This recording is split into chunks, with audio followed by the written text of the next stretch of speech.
this. This is a whole different version. I have those. And this is way better. And if I close this. How did you get it? How did you get it? They step it up right to. Oh, she's If I doing do great. this, open this up. You know, this one's the guest book. That's what I used to use, and that's what they gave me with the device. And that looks like what you have. Kind of Step like it a up. little. That's our the top of IT an people. ocean. Step. Sort of. So you had them fix it? Yeah, I called them up and they, look, I'm see, never gonna see. this ain't full. Yeah. I don't know, is that what you have? There's something No, we different? just Okay. brought a bunch of mail into that and I have it, Yeah, I that's hope true. it doesn't, so it doesn't. No, go. it's the same thing, actually, I should probably just delete that. Yeah. This is what, And at that after point, I'll talking know with more about what's going they said, on. oh, But I can operate like this. we don't know why you have this, blah, blah, blah, That's blah. doing well. You're using Something new. inboxoffice.com/mail. Yeah. But I don't know my login and password to set that Without up. needing her walk. My mail login and password, I was never given that.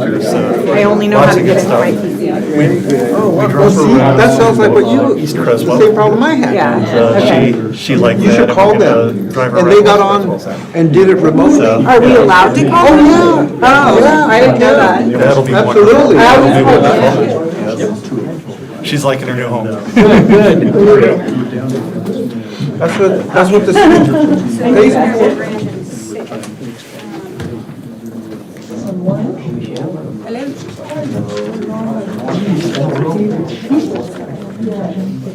Andy, right? Yes, it's good to see you. Yeah, good to see you. This is our new season.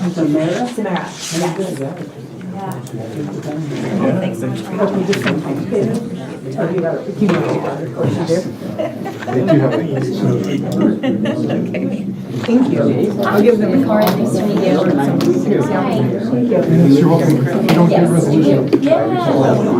I think I will. I think you're gonna ask them to do what you did for me. Yeah. So much, I appreciate it. I'm happy to be here. I know, yeah, awesome, thanks so much. You're very welcome. Yeah. Hi, Stacy. Hello.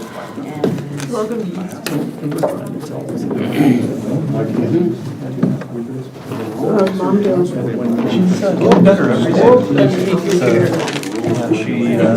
Sometimes she brings her own table. Kevin, Nick, I call Nick. And she'll actually be able to. Fern. Still. They're not covered. Every day there's one, small but noticeable improvement. It's really. Is there something we're not covering? No, he has a presentation. Well, there is kind of something we're not covering. Well, there was a mistake.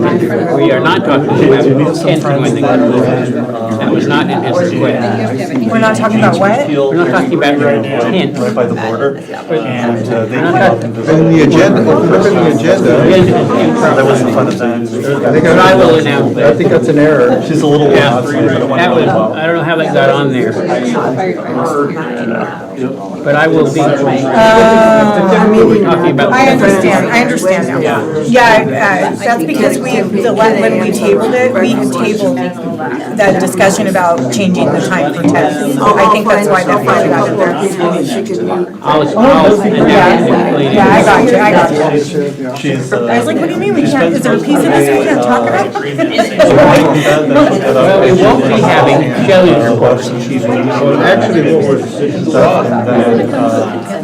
During the weekdays, she'll make phone calls to the companies like health insurance, get that set up. Yeah, and I'm not sure he addresses any of that in his recommendations, but we can have that conversation, correct? No, we're only talking about his request.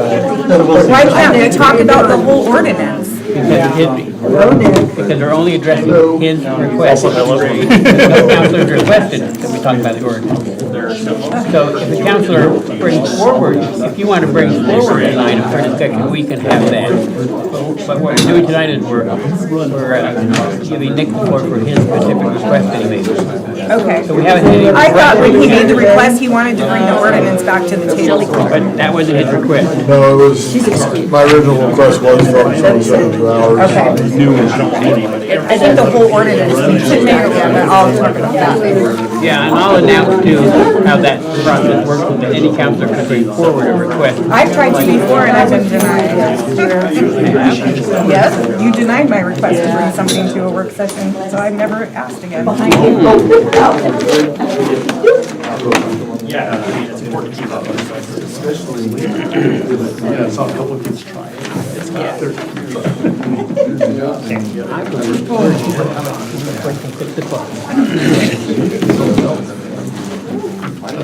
Shelley's absent. So far. Oh, I thought today was her absence because of her surgery. Oh, wrong Shelley. What Shelley, oh. Oh, I was thinking of Shelley Humble. okay. I like that. That one, that's better. Yeah, the logo. Oh, yeah. Yeah, I can't see, I can't read it from here. Yeah, I like that, it's cute. Thank you. Yeah, that's what we get on our logo with. Do you?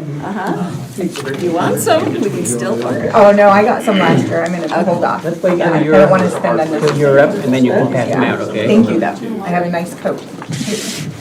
I ordered a coat, so it'll cost me money, so that's okay. I bought a coat from Washington, big Creswell.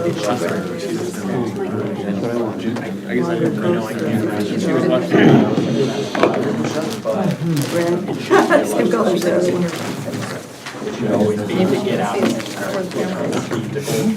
How do I get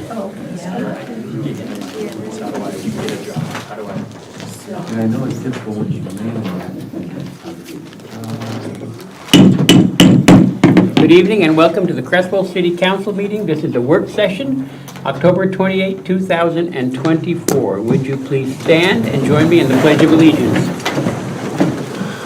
I pledge allegiance to the flag of the United States of America and to the republic for which it stands, one nation, under God, indivisible, with liberty and justice for all.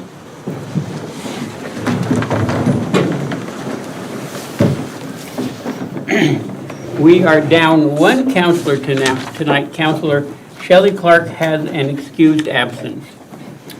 So we move to our committee reports. We begin with Administration and Finance Committee. Alonzo? Just, thank you, Mayor. Just really quick, that October 30th is the deadline to turn in the city manager evaluations. And that's all I have. Okay. Public Safety Committee, Nick. We've accomplished our goals. We have no report today. Okay. Right now. Transportation and Public Works Committee, that is Shelley. Is there another member of the Transportation Public Works? Has there been a meeting? Do they have anything to report? There hasn't been a meeting. Okay. Parks and Tree Advisory Board, Norma. Not a lot going on. Okay. Well, I see you got the pollinator garden put in, so we're waiting on more things to happen.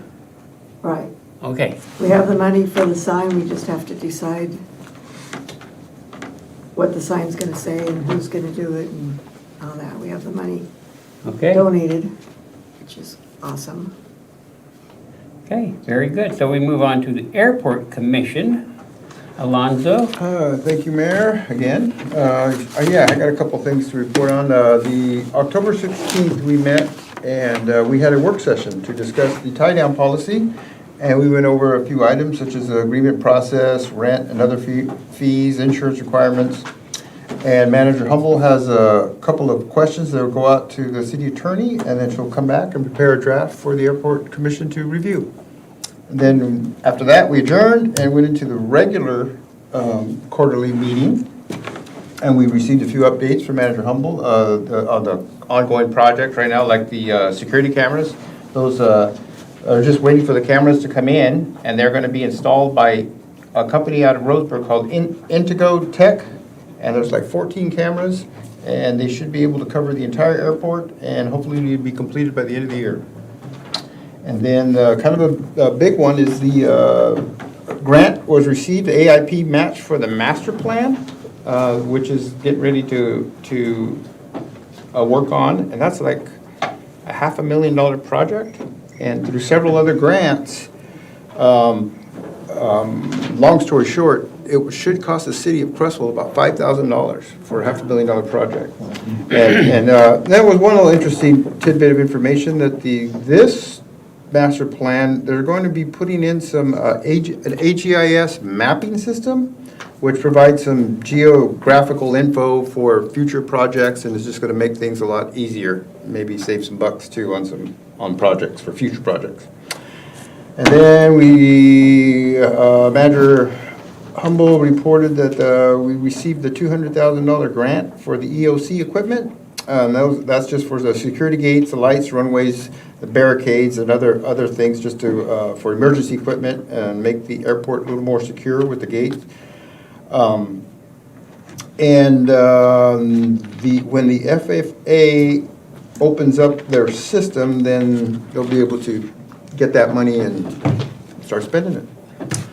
And then, let's see what else. We also got a report on the airport. Manager Humble stated that the staff is working with the city's engineers and FAA to close that project. Yay, finally, just finalize it and get it buttoned up and be done with it. Project? The runway, the big runway project. You guys have been probably hearing about that for about a year or so. It's finally gonna button it up and be done with it.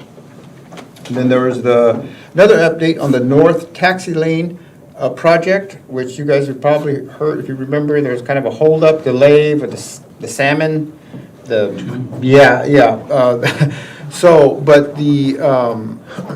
the airport staff and engineers are continuing to work with the FFA regarding the new regulations from the NMPS. And Manager Humble stated that the airport is looking at an alternative taxi lane turf product that would not need their review. So if that works out, it's gonna be the way to go.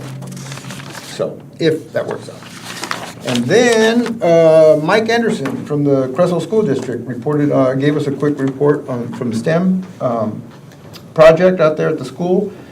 He said that there are 2 classes at the school that are focusing on drones and flight procedures. And one of them was get these kids to pass the written test to fly an airplane, which I thought was pretty cool. They can get out of there and, they wouldn't be able to do the flying part, but they can do the written part.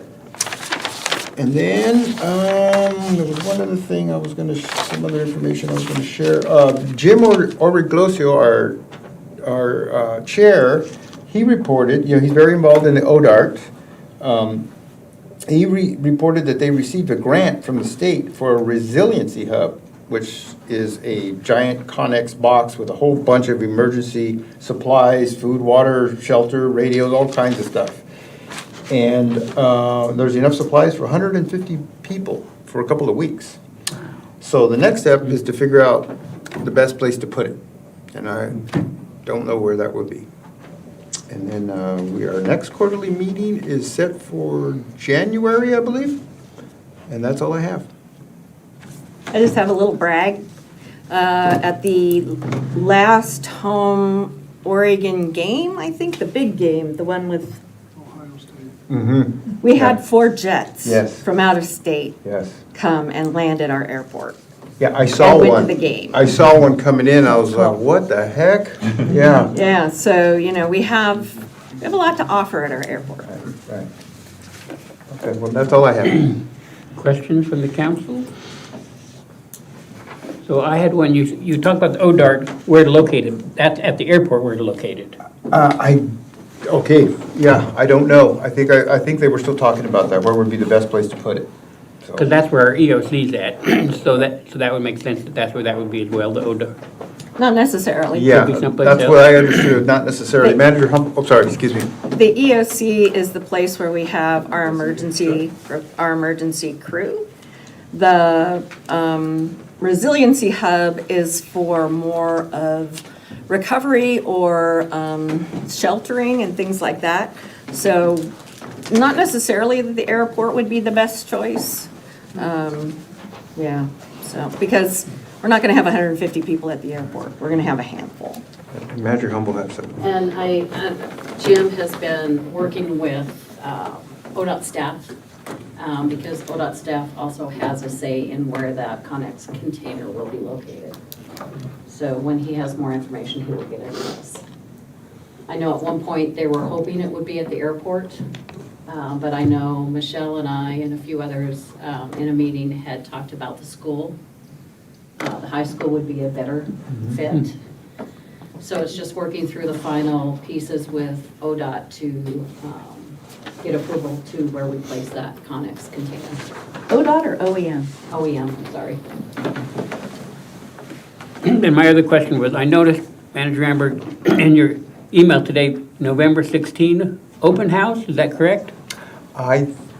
Is it? Okay, yes. We've got a head nod in the back, so yes. Can you give us any details on what the open house will involve and who all's encouraged to attend? I will be sending out save the dates, and it will be held at the EAA building, tentatively set for 11 to 1. We will close the airport for 1 hour so that people, if they want to walk up and down the runway, they can. They can look and see what a $3 million project looks like.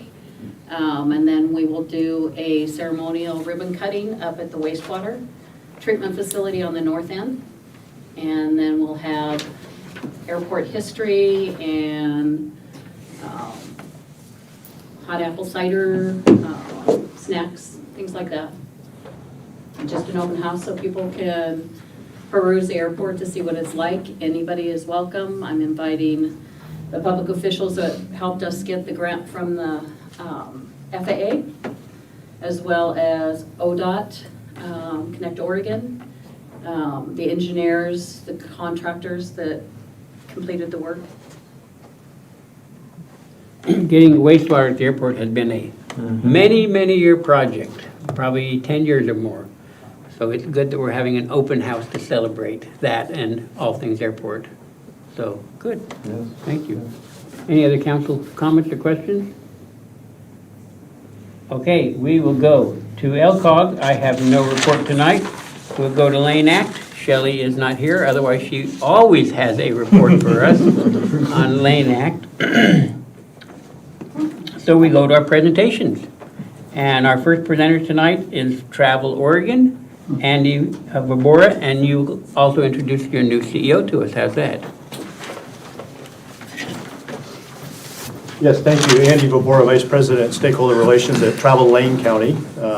We look up to Travel Oregon as the state's destination marketing organization, but we get our honor of just marketing the whole 4,700 square miles of Lane County. So I'm really excited to introduce Samara Phelps as our new president and CEO, and I'll let her take it from here. Thanks. Thank you, Andy. Yeah, thank you, Andy. Do we use the mic or? I'm fine. Is it on? I wasn't sure that it was on. There you go. Now it's on. Okay, thank you for that. Yes, so thank you, Andy. Thank you, Mayor. Thank you, councilors, for making the time for us today. I really appreciate the opportunity to share an overview of Travel Lane County's fiscal year 24 annual report and the work that was conducted before I arrived, and the chance to introduce myself now as the incoming CEO. So we'll start there.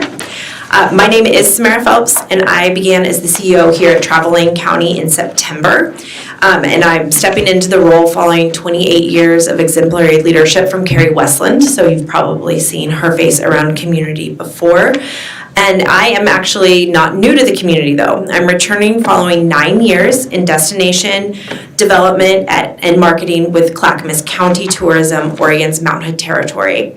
And I spent the last 5 in the CEO role there. In this role, I was a member of the county's executive management team, led the countywide destination organization and the Mount Hood Gorge Regional Destination Management Organization. So layers of geography there, several different stakeholder groups that we worked with. I'm also engaged with the statewide destination leadership through the Oregon Destination Association, or sometimes referred to as ODA, where I serve as the chair.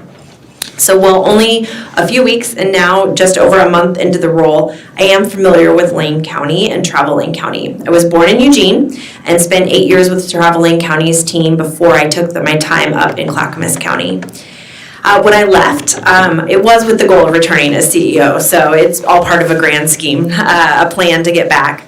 I love Lane County, It is my favorite place in the world, and I'm very happy to be home.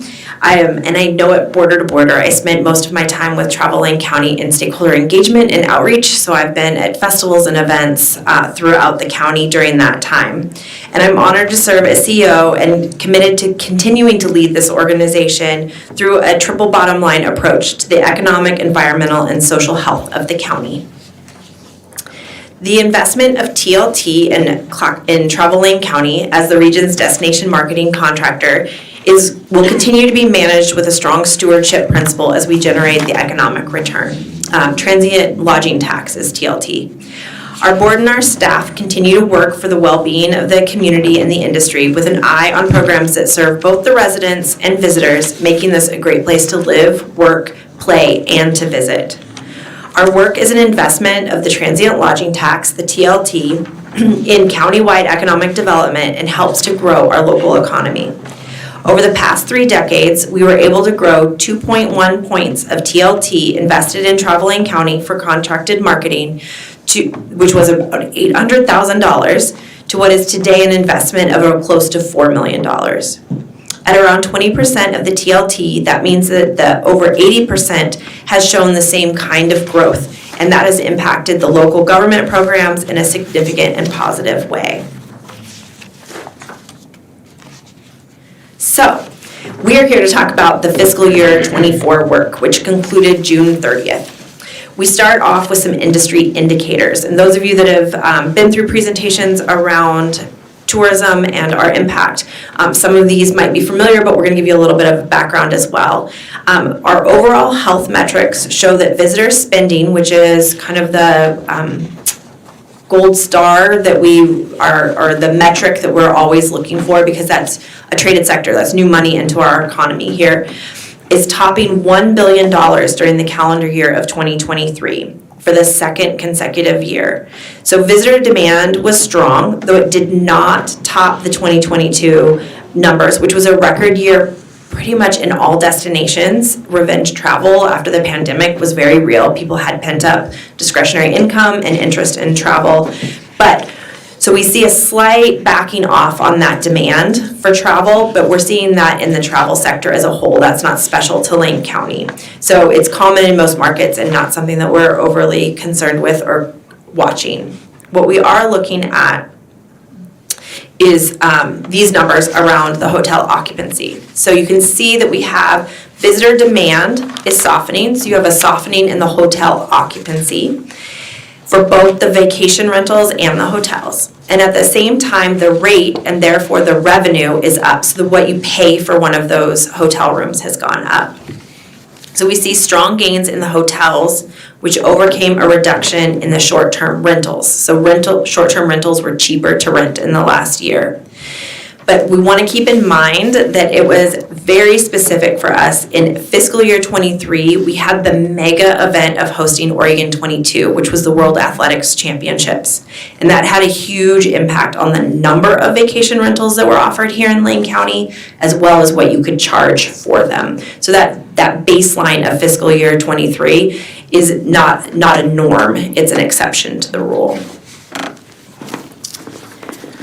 So room tax collections are a key performance indicator for us, for the entire industry and for us here in Lane County. The county is definitely, as in the county with a capital C, Lane County has driven a steep gain in the collection of lodging tax with a 2% increase in the TLT rate that took effect in January of 2023. However, the growth that you see in this chart does represent real growth, with revenue continuing to grow even as supply and occupancies fell. The chart on the left shows the important impact of winter. So that one that has the wave to it, this is showing you the difference in demand and revenue in weekends where we were able to host volleyball tournaments. This underscores the opportunity to drive economic growth through winter events and the need to develop additional indoor space to provide healthy activities for our residents and host tournaments for a wide variety of indoor sports. Our funding for this period, as in our revenue, won't be complete until November when the Department of Revenue sends the final quarterly report for TLT, which will be for the April, May, and June window. And we anticipate that quarter to be very strong, given that we hosted the track and field events such as the NC2A Championships, the Pre-Classic, the OSAA. I don't know where you guys just went. Hold on, we'll get you back.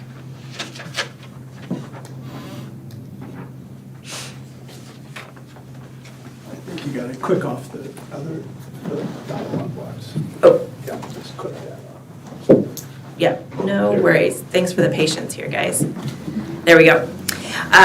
So the funding won't be complete until November when we get our final ones, but we had a very busy spring, so we expect it to be quite strong. As you might recall, we also hosted the Olympic trials during that period of time, so another peak demand window, as well as other community events like the U of O graduation that drove overnight stays during this busy quarter. So the full program year is estimated to be slightly below $30 million in revenue for the county and transient lodging tax. So here we go. This is the program. This is the work of the work. So let's dive into what we as Travel Lane County were able to do. We are working during fiscal year 24, driving demand for leisure, convention, and sports markets, and supporting a sustainable, accessible, and inclusive destination through that work. And storytelling is our superpower as the destination marketers for Lane County. We continue to make gains in destination awareness and reputation, building through data-informed strategies for paid, owned, and earned media through various channels. You can see that we have achieved amazing exposure in fiscal year 24 at 66.8 million impressions for our targeted audiences that drove 314,000 clicks onto our website landing pages. And overall, we achieved 1.7 billion, that's with a B, impressions for our destination. Convention marketing efforts returned solid results and included 2 key industry conferences in September. One was the One West Tourism Alliance Education Summit, which is an alliance of organizations like ours from across the West. And then we also hosted the Tourism Cares Meaningful Travel Summit, which is an excellent alignment with our pillars of accessibility, sustainability, and inclusion in tourism work. It's very exciting because Tourism Cares was able to make a direct investment in our region by selecting the Inspire Culinary Academy in Florence to receive a $15,000 grant, acknowledging the program's work to provide workforce development opportunities to youth. And this is where I make my plug that if you are traveling for conferences or conventions or meetings for either work or associations that you're a part of, encourage them to come into Lane County and host those events here. And if you want more information about how to do that or the support that we can give, please do reach out to us at Travel Lane County. We'll be happy to do that. But it is a great place to host a destination event like a association or a guild, any kind of meeting event that happens regularly for you that you travel for. You could be part of a local host community like we were for our tourism groups. Overall, we worked with 87 different convention groups and confirmed 32 pieces of business that represent $5.4 million in estimated impact for Lane County. On to sports. We talked a bit about this when we talked about having a big spring for track and field and how it impacted TLT.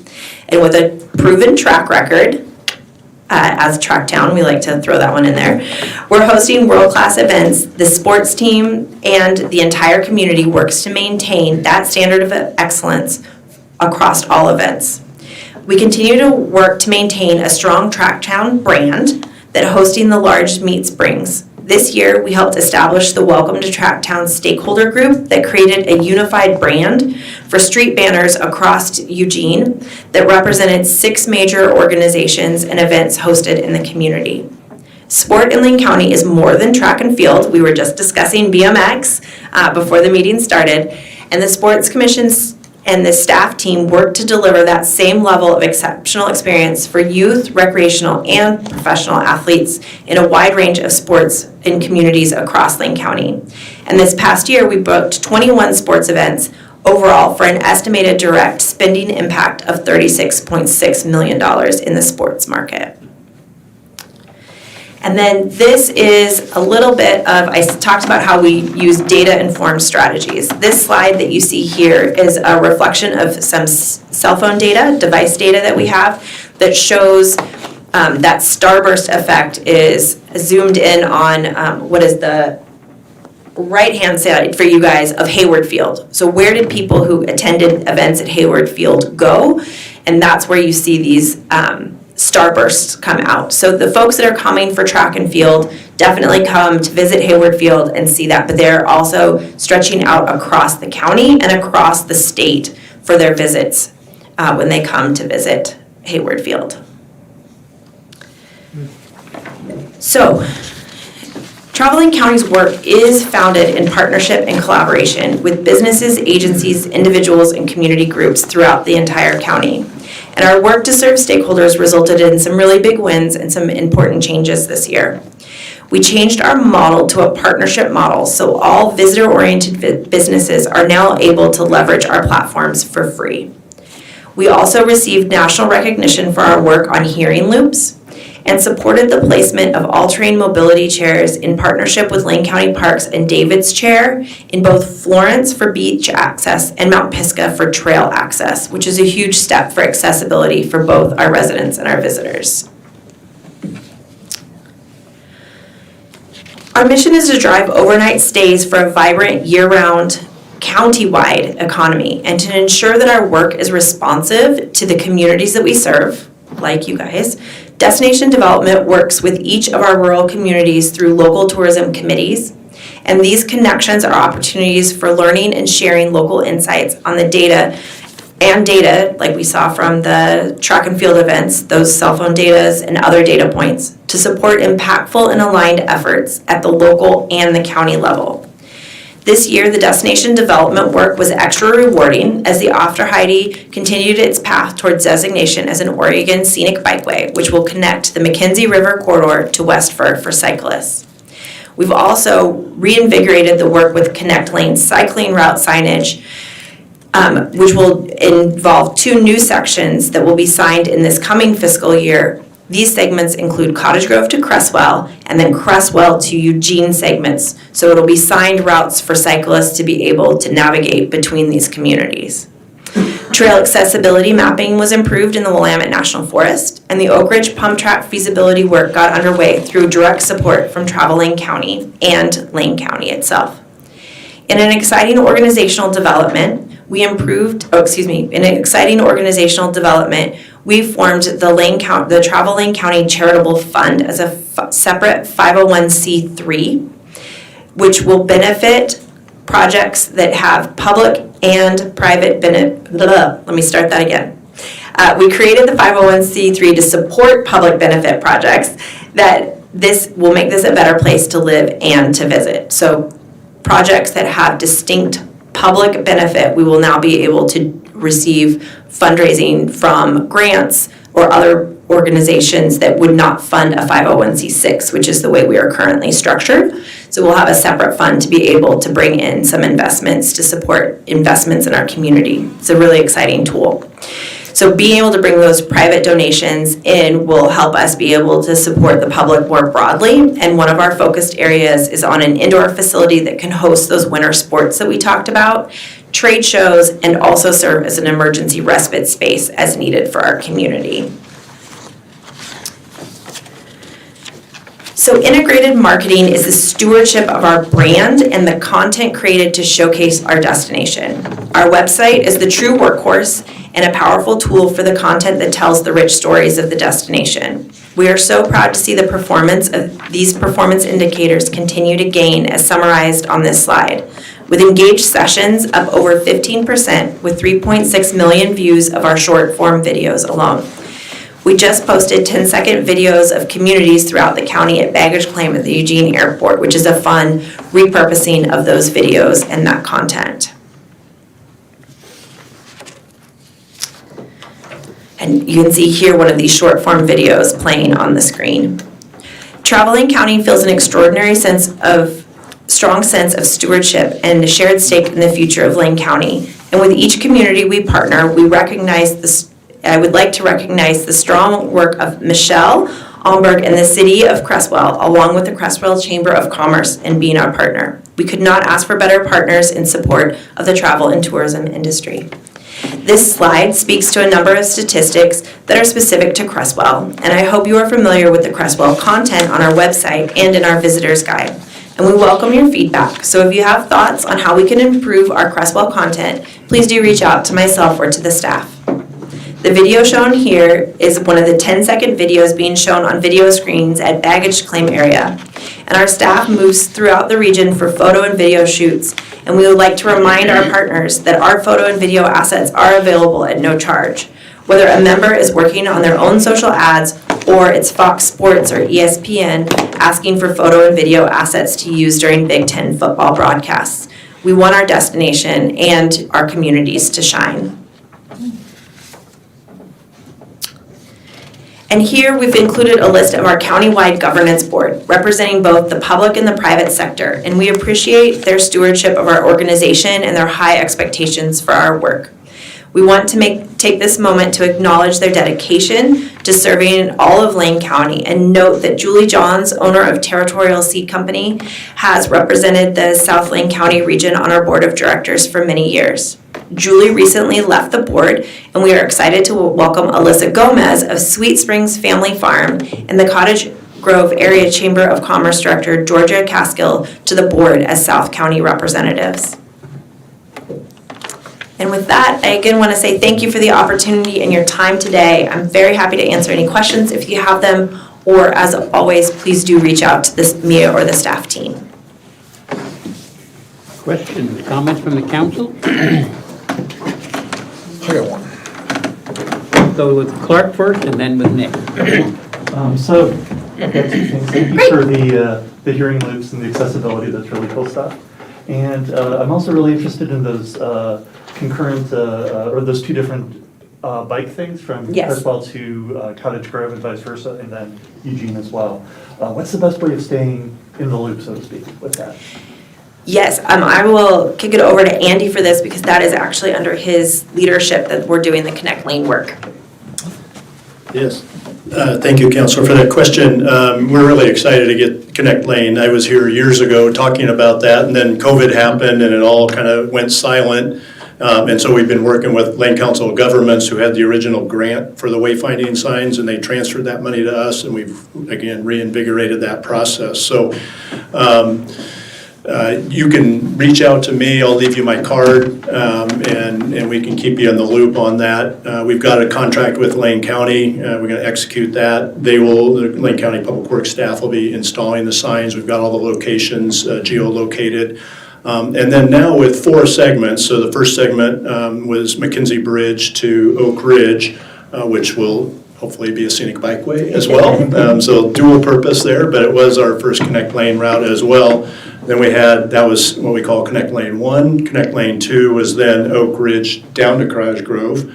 And our hope with all of these Connect Lane routes is to provide safe cycling opportunities between our rural communities and the metro area. We hope to connect all communities in Lane County at some point. But to have these riding experiences where they can come enjoy your communities, spend their dollars there, because we know there's a lot of money in cycling, but also not do it using necessarily state highways. So it's going to be a combination. Sometimes it'll be an all paved route, sometimes it'll be paved in gravel, and gravel cycling is the fastest growing segment of outdoor recreation cycling. So I think we're going to hit that sweet spot pretty well as we build out this system. And so with 4 segments then built after next spring, we'll be ready to actually kind of start launching the public marketing of that system. Okay, Nick? How are you guys obtaining all your cell phone data? I'm just curious how you're getting so much information and data from cell phones. Yeah, so we are contracted with a provider called Zartico. That's who we use. There's also other platforms like Placer AI that some of our partners like the City of Eugene have that we've been able to access and kind of triangulate the information. But it's through Zartico, so it's all anonymous and we don't see anything except for trends out of it. And that is associated with when apps are active. So it's a wide range of apps, but it's through the apps that then Okay, they're collecting the data. okay, perfect, thank you.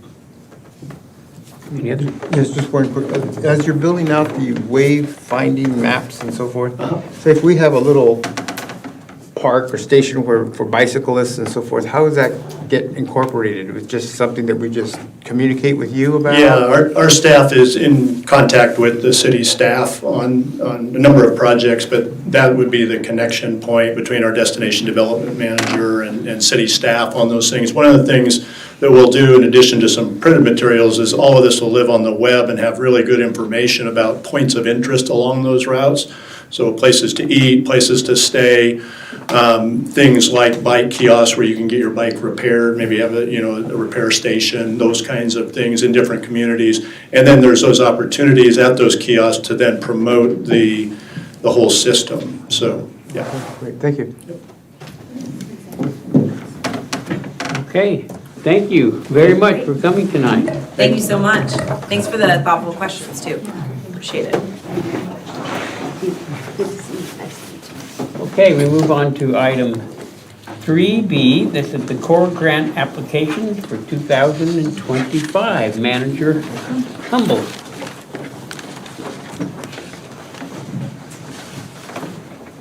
Good evening. I just wanted to give you an update. The grant system closed on Friday. So what we did is I completed 4 grants for the airport. To go back to core grants, Critical Oregon Airport Relief Grant Funding Program. The money comes from fuel tax that's sold at all the Oregon airports, and it goes into the grant system. This year, we have approximately $4.5 million to be asked for. There's 3 priorities. Priority 1 is the match for the FAA grants. So there's never been a time when all of the priority 1 grants were not funded. So they're the first part of the program that's funded. Once those are funded, then they go to priority 2, which is resiliency. And then all those grants that are applied for are funded. And then if there is any money left over, it's for economic development. There's been just 2 or 3 years in total since the program has been available that we've had some economic development grants funded. The state is looking at going to the legislature this year and requesting an increase in jet fuel, an increase of 2 cents per gallon, which doesn't sound like a lot, but it is because of all the commercial travel. So that would increase, if they're estimating close to doubling the amount of money we would have available for grants. But there is a hurdle because the airlines will fight it. So we'll see how that goes. That being said, I did put in an application for the taxiway design project. That's the next big project that we'll have in 2026 at the airport. It will be just the design portion. The FAA has already earmarked discretionary funds for the construction project in 2027 of $3 million. So it's along the same lines as the runway project that we had. So the first step is always to design and do the NEPA and the environmental. So this project has been approved through the FAA. We went through our capital improvement process a week ago with the FAA. It's going to be, for the design, the total amount would be $333,000. Of that, the FAA would pay $300,000, Corps would pay $30,000, and we would pay the $3,000, sorry, to make the $333,000. So the process has started right now. Staff will be looking at the grants, making sure that all the applicants are complete, and then they will go to the different acts, and they will also look at them for completeness. They're not rated, they're just looked at for completeness. And then the ARC will also review them, and I am the chair of the ARC. So that is one of the process, and we have all the ARCs represented at that meeting. And then really the only thing the ARC does is break ties.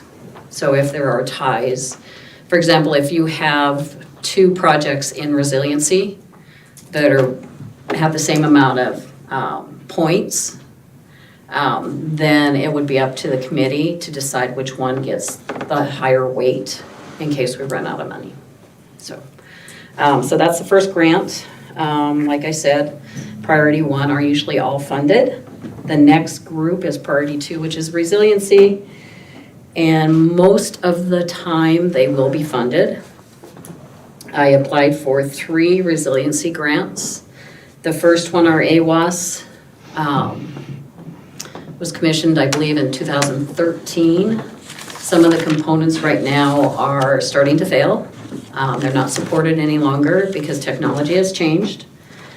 And so I worked with our company that provides the AWAS equipment, and they gave me an estimate of the 2 pieces that really need to be replaced, which is a tipping rain gauge and the visibility sensor. And those 2 components alone are just under $23,000, not counting installation. So I put $25,000 into this grant for those replacements. It is part of resiliency because if we have an emergency, we want to be able to have weather for the pilots. And the second thing that I asked for was a fully automated cantilever gate on the north end. By then we will have power, and that way emergency crews, if they have to access the airport, they can do it without staff having to be on site. So that was this. So that's $125,000. $112,500 would come from core, and $12,500 would come from the EOC. The next grant I applied for is another resiliency grant. That is for one of the things that we realized during the freezing rain is cell towers were not working well. We could text with Verizon, and it may or may not have worked. We couldn't make phone calls. So on this grant, I have included a Starlink satellite system to be purchased. They're under $1,000.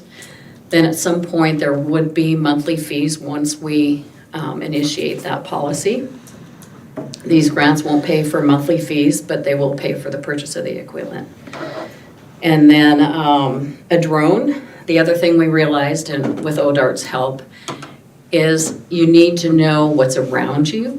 In Florida, Tennessee, we've learned a lot from those disasters, that if we had a specialized drone, we could actually do some reconnaissance ourselves. I've taken the class, I haven't taken the test, but I can do that, that's easy. Just to get the drone certification, there's several people on the airport that have drone certification, so that we could take that next step should an emergency happen again, and we can do reconnaissance to see whether roads have failed, whether there's been landslides. And we could also drop water or insulin or things like that to the areas that we may not be able to reach. So I included that as part of the package. And then in this one, I also included another fully automated cantilever gate on the south end. So then that way the airport it increases the security at the airport, but it also increases the ability for emergency personnel to access the airport when they need it.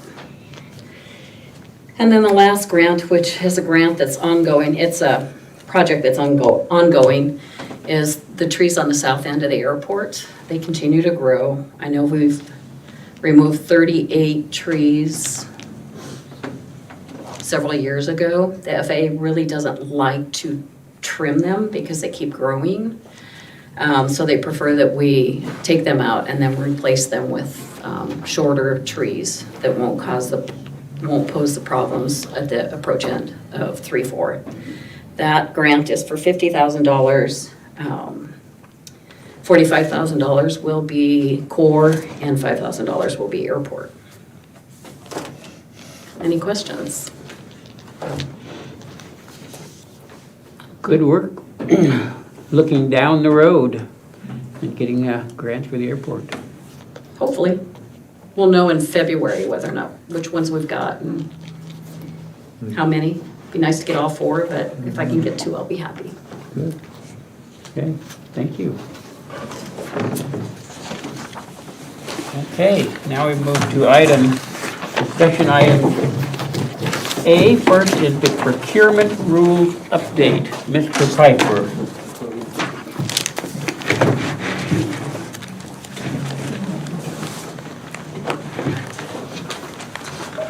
Mayor and City Council, good evening. First, I want to apologize for the 91 pages in size 6 font. Was that actually 6? I'm thinking not. Somewhere in that ballpark, yeah. I'm sure you read through it all the way through and back. As you know, every year or every couple of years we get together and we talk about contracting rules. The state makes some changes, and then the city has adopted their own procurement rules, but they have to reflect the state's minimum requirements. So we go through this. We brought it to the City Council work session to make sure we had a chance to look at it before we come to the City Council meeting. Briefly, the big changes are Senate Bill 1047 increases the small procurement direct award threshold for goods and services from $10,000 to $25,000, and the intermediate procurement threshold from $150,000 to $250,000. It expands the preference for service-disabled veterans to all veterans. Throughout the document, you'll see ORS 200.005 reference when it talks to veterans, and that rule now has changed to all veterans and not just disabled veterans. There's also an allowance, but not requirement, to grant 5% preference for a for-profit business that benefits society or the environment. And lastly, makes demolition contracts and those for the removal of hazardous waste public works. So now they're subject to prevailing wages, and that it came through Senate Bill 594.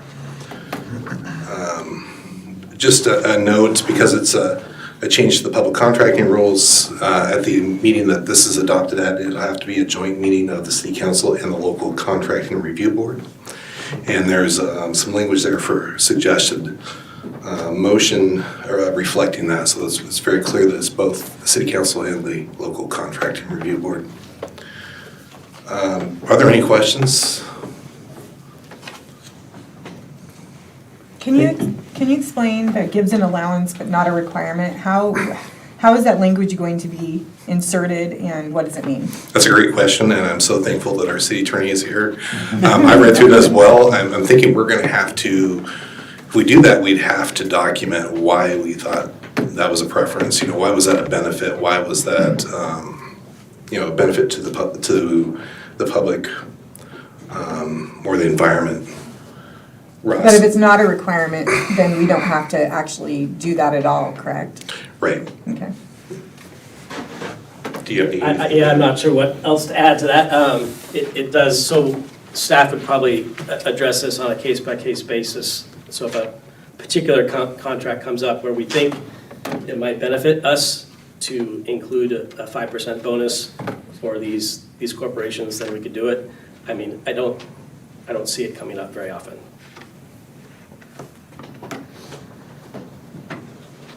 I might have a question for you, Russ. Would that include bringing employment to Creswell, or would that be a public benefit, or is it more related to the environment? Well, it's these certified B Corps, and I believe any beneficial, you have to apply to become a B Corp. There aren't very many right now. Okay. And it's kind of flavoring the corporate status of the entity, kind of like a nonprofit, but they're still a for-profit, so it's kind of melding things a little bit. It's kind of a new corporate entity status. Again, not very many of them out there, and I don't see Creswell taking advantage of this program, but it was a change in the law, so we threw it in the rules. Makes sense. Correct me if I'm wrong, but traditionally in the past, it was used to encourage cleaning companies to hire people with developmental disabilities, and we could give them a 5% preference in order to help them be competitive. I think that was Okay. the origins. Okay. Good, thank you. That makes a lot more sense Yep. Yes. with that explanation, thank you. So, Jim, the city council is also the local contract review board, correct? That's correct. Okay. So we meet with ourselves. Yeah. I just hope you get along. We do. So then this resolution would be brought for the November meeting, is that correct? Yeah, the council's ready. Okay. Council, any other questions that you have of Jim or Ross? Knowing that it's coming in November, if you do want to read the whole thing in 6 font size, you have 2 weeks to do so. Goodness for Zoom. Okay, thank you, Jim. Thank you very much. Okay, we're going to move to item B. Michelle? Traditionally, you have asked if this body agreed to direct staff to Put bring it on in. the agenda. All right. Do you want this to come to the agenda Yes. at the November meeting in 2 weeks? Okay, thank you. Okay, now we move to item B, which is Second Street Project Update. So we have Cliff here tonight, and Steve, thank you for coming back. We're gonna have you, first of all, give us just kind of an update. I think you got in your package, option 1 and option 2. We, at council's direction last time, we met, well, a month ago, we were here and gave a presentation, and at council's direction, we met with Creswell Bakery to discuss different alternatives and options and whatnot. And so, after that meeting, we came up with the 2 options. And option 1 is virtually the same plan that we've always seen, with some modifications to meet the bakery's needs. Nothing major. Option 2, the bakery has offered to provide an easement along D Street, along their north property between First and 2nd, to allow angled parking for westbound traffic. Option 2 generates 7 more parking spaces, which is the goal of the bakery. And they'd like more than 7, but they want as many parking spaces as they can get. Option 2 has some challenges that the city needs to deal with, and those are, you'll need to amend your transportation system plan, because currently bike lanes are required on the transportation system plan. So if we go from option 1 to option 2, we'll need to amend the transportation system plan. That will also delay the project at least to the 26 construction season, because you can't amend the transportation system plan in a short amount of time to be able to construct that. So you're going to deal with the additional cost of the angled parking, you're going to deal with the additional cost of construction inflation, and the additional cost of dealing with updating your standards and updating your transportation system plan. So the bakery is here, and I'm sure they would prefer option 2. And as we talked last time, there's another option, which is the no-build option, but I don't think anybody likes that no-build option, particularly with the buses on the route. So we are showing sharrows, which are basically shared bike lanes and travel lanes between First and 2nd with option 2. So the bikes would there basically be a bike lane east of First and a bike lane west of 2nd, and the bikes would share the travel lanes for that one block. That's a high-level look. I think it would be best if we just kind of had this dialogue kind of going back and forth. If you have specific questions, we need some direction. If we're going to build this in '25, option 1 is the only option. Okay, you'll not get all your standards revised because that's a council process that has to go through, and so there's public hearings, and there's no guarantees that the transportation system plan will even be amended. But if the council supports it, it's likely could be amended. So the only way we're going to make 25, I should say, is if we go with option 1. So both options work. It's just one is delayed a year. That's real, and one costs more. So Steve, I'd like you to, can you review again the additional costs? You mentioned 4 or 5 of them, and then do you have any ballpark of what those additional costs would be? Well, there's the additional construction cost, which I've estimated, just a second here, I've estimated at $25,000. Then there's the construction cost. Now, I can't tell you what construction inflation is going to be in the next year and a half. I can't tell you what that's going to be. I can tell you what it's been in the last year and a half, and it's been significant. And my estimate would be, based upon the scope of this project, if we delayed everything, it'd be at least $100,000.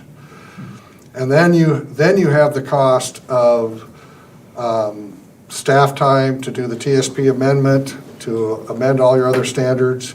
And I would just tell you today that you're looking at the range of about $200,000 to delay this project due to construction inflation, the additional construction cost, and amending your standards in the TSP. Round numbers, $200,000. Second question, you said the TSP may be, you said there's no guarantee it would be amended. Who makes the decision on amending the TSP? Ultimately, the council does, but it's a public process. And so you may get opposition from the bike folks that say, hey, we don't want to share lanes, we don't care about ankle parking. But ultimately, the council make that decision. But I think it has to go through planning commission first, doesn't it? Well, I was just going to say, it is a planning process. And as you know, we changed the crosswalk in front of the elementary school. And part of the process is it has to go through ODOT. And it is not going through ODOT easily, even on that small of a change. So a TSP is approved by the council, but it has to be approved by ODOT, or they just look it Yes. over and give their? They give the money to write them, and they have a lot of say in how they are eventually shaped. So, I mean, we may have little groups like what he's talking about in addition, but ODOT is a significant stumbling block. I agree. We're having problems just with the crosswalk. Okay. So those were 2 questions I had as you gave your report. Council, do you have any other questions for Steve based on his report, or something you want to hit Steve up with? Are we going to discuss? Yes, we are, but I just Okay, wondered if you then had I don't have kind a of specific question for him. Okay. Thank I'm you. happy to stand here and answer any questions or do whatever. I've got full-size and 11 by 17 Appreciate it. Thank you. half-size plans that we can, I've got a dozen half-size plans, but I'm happy here to stand and answer any questions. I have a question, and I don't know if you're the guy to answer. So last time we were here, we talked about being compliant with the sidewalks and so forth. Now, I don't see any sidewalks on the north side of D Street, or am I not seeing In them? option 2? Yes, in option No, there's 2. sidewalks on both sides. On both sides? Okay, Yes. they're in front of the vehicles. And everything we're doing, now this plan is a snapshot and we keep modifying it, but everything we're doing will be ADA compliant. Okay, so there is sidewalk on the If you east look at- side of D Street here? Yeah, look at this 11 by 17. And so there's a sidewalk Okay. all along here. Okay. There's a sidewalk all along here. Okay, all right, so that answers my question. Okay, any other questions just initially for Steve? You asked the good ones. That's what I wanted to know. Additional cost and time. Okay, So council, this is your opportunity first, if you want to go up and look at the maps, just to ask any questions of clarification. I have a comment. No, not for him, no, it's in general. I look at these and I see, and I love I love that they're willing to give up easement to put in that diagonal parking. But I am concerned about, down the road, if the state could compel us to have bike lanes on all our streets, are we gonna have to worry about that then? I think about that. I also think about the bakery itself. Is it just going to become stagnant, or do they expect to continue to grow, and then what happens then? Okay. Well, and I'll make one other comment. I think if you amend your TSP and the state approves it, they're not likely to come back. I will tell you that bike riders are not fans of bike lanes. The reason we had to get rid of the bike lanes is there's not enough right-of-way, even with the easements that the bakery is offering. There's just not enough right-of-way. So no bike lane in 1 or 2? No, there's bike lane in 1, there's no bike lanes in 2. Okay, thank you. But bike riders are not enthusiastic about being in a travel lane or a bike lane with angled parking. Because it's more dangerous for them. Sure. They like parallel parking better because you can look into your mirror and you can see the bike coming. And so I'm not sure that's a big issue, but it is something for you to be aware of, is the angled parking is not as safe for the bike riders. The shared lane with the travel lane is not as safe. Those are the negatives. The positive, it's only 1 block. I mean, it's not like it's 10 blocks. And there are sharrows all over the valley. I mean, they're shared bike lanes with vehicles all over the valley. It's not an unusual situation. I think there's one clarification that probably needs brought up, is these 2 options only are pertaining to these 2 blocks, the D Street intersection up to C Street. The rest of the project is staying as is. There's nothing changed on the rest of the project, so it's not reflected on these maps.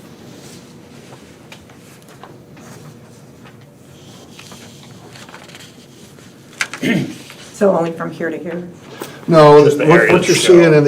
seeing in these maps is this is the area we focused on because this is the area the bakery is primarily interested in. And we, from D Street south on 2nd Street, nothing's changed. We've got details we're working through. Sure, I got it. Okay. On 2nd Street, north of D Street, we've made some minor tweaks, but nothing really has changed. Like the bakery asked us to move the handicap parking space, so we moved it.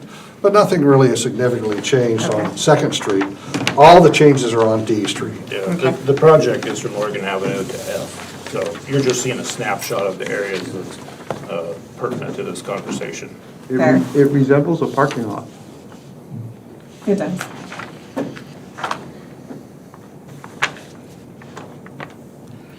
Okay, so Backing out councilor, of there right now is already.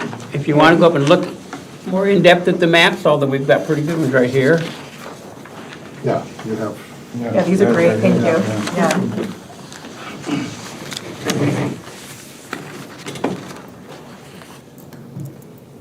And we've done some other things, working with the bakery. We're paving a little more of the alley so that they can have delivery. Right now, the alley's gravel. The delivery trucks will not deliver in the alley because they can drive their trucks in the alley on the gravel, but they can't unload goods and bring them into the loading area for the bakery. So it's a relatively minor expense to pave the alley for another 20 or 30 feet. I don't know exactly what it is, but that allows the trucks to come in and unload on a hard surface, on concrete or asphalt. We haven't made that decision, so they go straight into the bakery. So they've given us other information about their operations that makes sense for us to try to accommodate their needs. Okay. So council, questions or at this point, comments and discussion? I want to hear what the public has to say, what the neighbors have to say about it. what the baker wants to say. Okay, other counselors? Comments or questions? I think that we should stick with option one. I think we're never gonna get this project off the ground. I mean, that's how I feel about it. I do think we have some bike riders in our community that would be disappointed losing the potential bike lane there. And I think the bakery's gonna continue to just grow, and I can't see us just constantly pivoting to accommodate that growth, so. Okay. Other counselors? I'm curious, it sounds like the ODOT thing is a significant wedge that if we didn't go with option one, maybe. It will be a significant issue, it will be. We'll bring ODOT into this conversation. Do you think it would be any easier with option one rather than option two? Well, option one, correct me if I'm wrong, we don't have to change the TSP. It's already in the TSP with option one. Okay. Option two would take an amendment to the TSP. So we're meeting all city standards, and those are standards that you've adopted, and we're just implementing those standards. So we're meeting all city standards with option one. Option two, we are not, which requires us to go through a public process for you to adopt different standards so that we can implement them. We just can't, as staff, say, oh, we're gonna ignore standards that the council has adopted. We can't do that. Thank you, thank you. Norma or Alonzo? Option one has a few more spots than where we originally began, correct? I crammed spots everywhere I possibly could, yes. Okay, well, I see that, well, yes, clearly, option two is way more beneficial to the bakery, but I don't know how much more beneficial it is to the entire community. And option one, I believe, I don't remember the number, but option one has more spots than when we originally started. It does, but the bakery's argument to us is you're taking away a lot of parking spaces from us. And that's because folks park all over the place. I was just out there this, before 5 o'clock tonight, and people park all over the place. And so what we're doing with this project, we're putting curb and gutter and sidewalks in, and we're defining the parking spaces. So people are not gonna be able to just park willy-nilly wherever they want. I mean, if you look at the aerial that we gave you, there's a car blocking the intersection practically, if you can see the car. That won't happen when we make these improvements under option one or option two. That won't happen. And so they are in fact losing parking over option one. They're losing parking when you understand that folks are parking pretty much wherever they want to park. Now, sorry, just one more, I'm just gonna make one more point. Now, you probably know more about the traffic and so forth, but if these cars are parked in here angled like that, is not coming down D Street going to be a little bit difficult with people going in and out, backing in and out of there? Oh, I would not say that. I mean, it's no different than what we have on 2nd Street. What I would say is, right now, because I just came down the freeway, all of their advertisement is, take the exit, go to 2nd Street, and turn left, right? And so they now have, 1, 2, 3, 4, 5, under option 2, 13 spaces.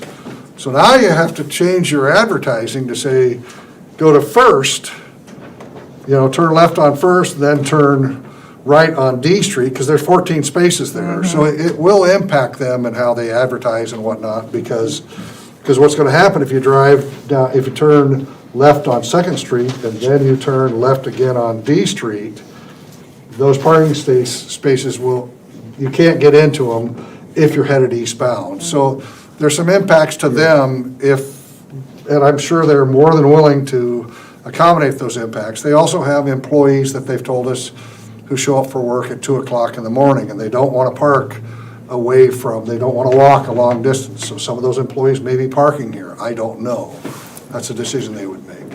I'm sorry, I didn't ask you. I know that when we were looking at option one before, the parking, the diagonal parking in front of the bakery was going to be controlled by the bakery. What- Is the parking on D Street controlled by the bakery? Is it bakery-only parking? That's a great question. I've always said that the parking in front of the bakery on Second Street would be controlled by them because part of that parking is physically on their property. Okay? That's not the case on D Street, and we haven't had that discussion. Okay, thank They're you. giving up enough easement for the sidewalk. I believe they would like to control it. I don't know that's a problem with them controlling it, because certainly the city doesn't want to be the parking meter people, okay? And so there'll be some issues there. There already are issues out there, and as you guys are aware of, I mean, I've been out there several times, and neighbors putting garbage cans out in the street to keep the bakery from parking along their property and things like that. There's all sorts of issues out there. Hopefully this will solve some of them, but I don't think they're all going to go away with this project. So, go ahead and complete, and then I want to make sure we hear from Norma, so we've all had a chance to talk. Michelle? I can. Norma? I can't see delaying it and costing more money. I can understand their issues, wanting the change. I don't know. They have put signs up saying that, directing people to the city parking lot to help ease some of the problem with the parking. And that's a wonderful thing they've done. I appreciate them doing that. So I'll speak last, and then we'll just open it up. I have a question specifically about these. I just Oh, want to know okay, what they okay. are. Okay. What are we Thank you. talking about? Are these here? Is this property here? This dark line right here is the right-of-way line. And, These here, these, oh, that's just, what we have to do when we improve the street, we are also improving their driveways. well, So- because it looks like in the two different pictures, and this is why I'm asking, that there's a little bit, that one of them goes back farther than the other. Do you see that? Yes, and I can tell you why. Okay, thank you. Hang on, it'll take me a second. We had 11-foot travel lanes, we have 11-foot travel lanes with bike lanes on option one, and the bike lanes are 5 feet. So from the center line to the car, they're 17 feet. We eliminated the bike lanes under option two. We don't have enough room to put bike lanes in, but we actually made the travel lanes, the south lane is 13 and a half feet and the north lane is 13 feet. So we made the travel lanes wider since we're sharing the travel lanes with the bikes. So we ate up the 10 feet of bike lanes, took some of that, put it in travel lanes, and put the rest in the angled parking, and then the rest with the sidewalk for what the bakery has decided to dedicate easements for. So do these represent properties? Those represent driveways to properties. So are you taking, so if we do option two, it looks like we're actually having to encroach a little bit more on that driveway. Okay, let me go there for you. Okay, We're going to need a permit of entry, not an easement. We're going to need a permit of entry from every impacted property owner. We're starting to do those right now. The permit of entry says, we're gonna come in and we're gonna redo your driveway. We're gonna remove your fence. We're gonna replace your fence with this. We're gonna remove your monkey tree, okay? Somebody knows what I'm talking about there. There's drip irrigation systems out there that we're gonna have to adjust. So we will have a permit of entry from every property owner. And that permit of entry will allow us to come onto their property on a temporary basis. That way, we don't have to record an easement against those properties to come and construct. And it's a very standard construction technique. But it's just a temporary permit to come in and improve and make everything match, because nothing's gonna match exactly when we come in here. So the land is still theirs? The land is still theirs. Okay. And we just need a transition. And- Okay. And what's important about this is, we're putting a curb and gutter in. If you go out there and drive, everything is flat. But we have to drain the street, and so we're dropping the curb and gutter 6 inches, and then we take those driveways and we have to match into their driveway aprons. We're pretty much going to pave 10 feet beyond every driveway, whether they're gravel or whether they're paved or not, because we don't want gravel coming out onto the sidewalk. It's a very dangerous thing, and if you look at any gravel street, out to a street, there's gravel that comes out. We pave the 10 feet, and then they can sweep and maintain the 10 feet. So we're doing that on virtually every driveway, so we can keep the sidewalk clear and ADA compliant. Thank you. So, I had a couple of thoughts. One of them was, I noticed on both of these that under the legend refers to the number of total parking spaces, 80 or 73. 7 more spaces. Right. And I think the 80 or 73, That's for the whole thing. oh, for the entire project. Yes. Okay. Well, then my comment is not quite related to that. I've gone out, I like to do a lot of walking in Creswell. So as I walk around these blocks, I thought about the amount of street parking. The amount of street parking going from 2nd Street towards Oregon Avenue, from the intersection of 2nd Street and C Street, going on C Street East, 1st Street, and I'm not expert, but I counted about 40 spots. Within that block. Within that block. And I thought of businesses that I've gone to that don't have much parking. And I think a lot of people who come to the bakery are coming to Creswell for the bakery. They're not coming for other purposes. And if that was me, and I came and I saw, oh, they got a new road here and new parking, and I can't park where I used to, and new sidewalks, but I came for the bakery, so what do? I would drive around the block, and hopefully one of those 40 spots I'd find. So that kind of helped me to think about the kind of downtown parking that is available for a business. One of the other thoughts I had was we've zoned this area downtown commercial. So we have a sector downtown that is zoned downtown commercial, where we have people living in residences and we have businesses.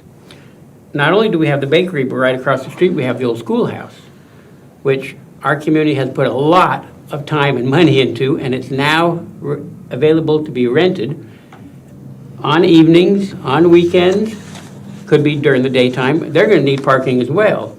So we have created a downtown commercial zone where we actually want the bakery to be, we want the old schoolhouse to be, and we want all the residences.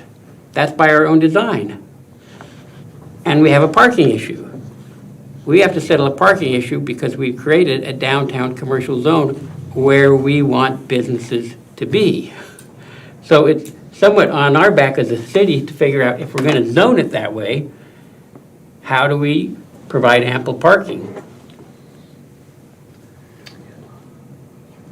And then I thought about the 200,000, which I wanted to know what that figure was.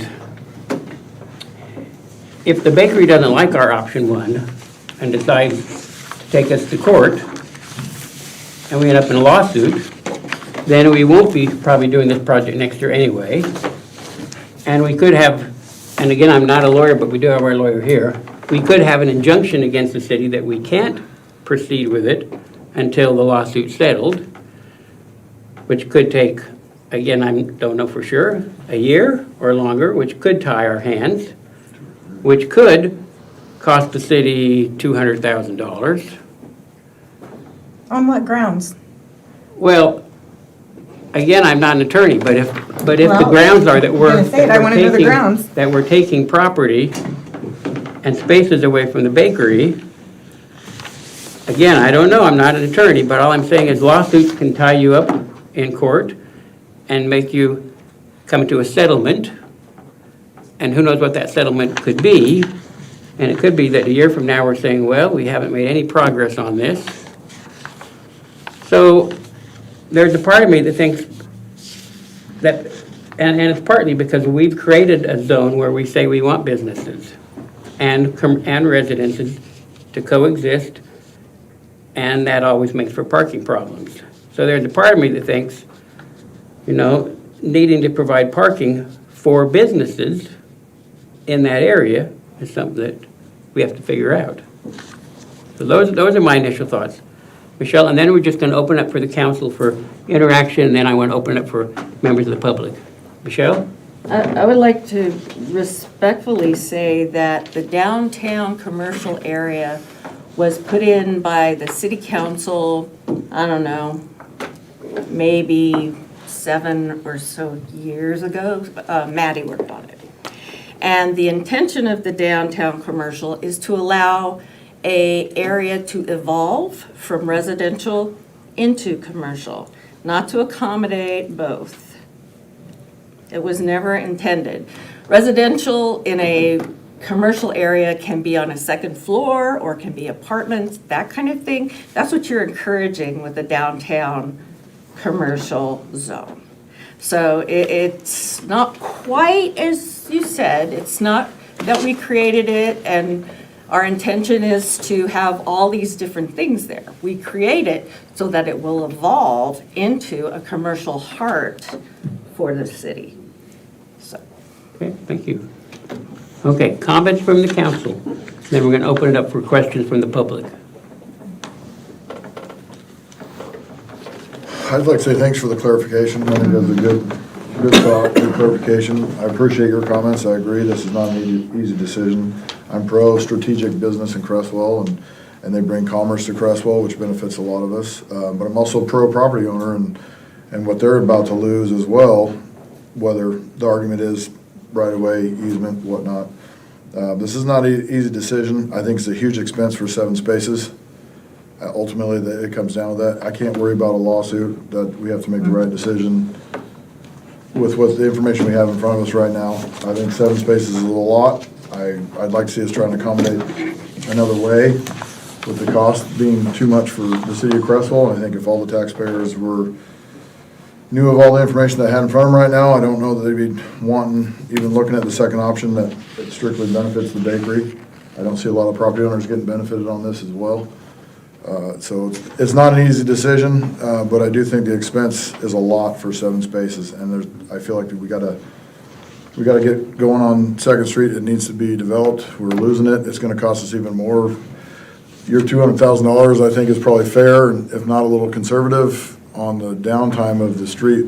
We haven't even talked about the decay of the street in that year or 2 years to get there, which could add even more funding problems. So this isn't easy. I'm not taking it lightly, but it's a lot for 7 spaces. We're talking a lot of money and a lot of issues for 7 spots.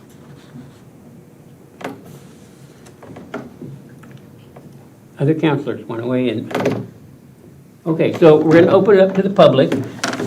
Oh, Michelle? I just have another quick question about D Street between 2nd and 1st. There's not a lot of residential on the south side, but there are residences on the south side. And have they been contacted, and do they know that this change could be happening? We have not contacted them. Okay, because I just wonder if one of these 2 options creates the same issue on D Street as what we have on 2nd Street. The goal for option 2 was to provide as much parking as we could immediately adjacent to the bakery to resolve their issues for parking. And we are aware, because we've talked to many property owners, we are aware that there are some issues between property owners and the bakery. And option 2, I think, attempts to address those issues so that I think it moves it on to D Street. it does move parking onto D Street, no question about it. And I come that direction every day that I work here. And in the mornings, that south side of D Street is packed.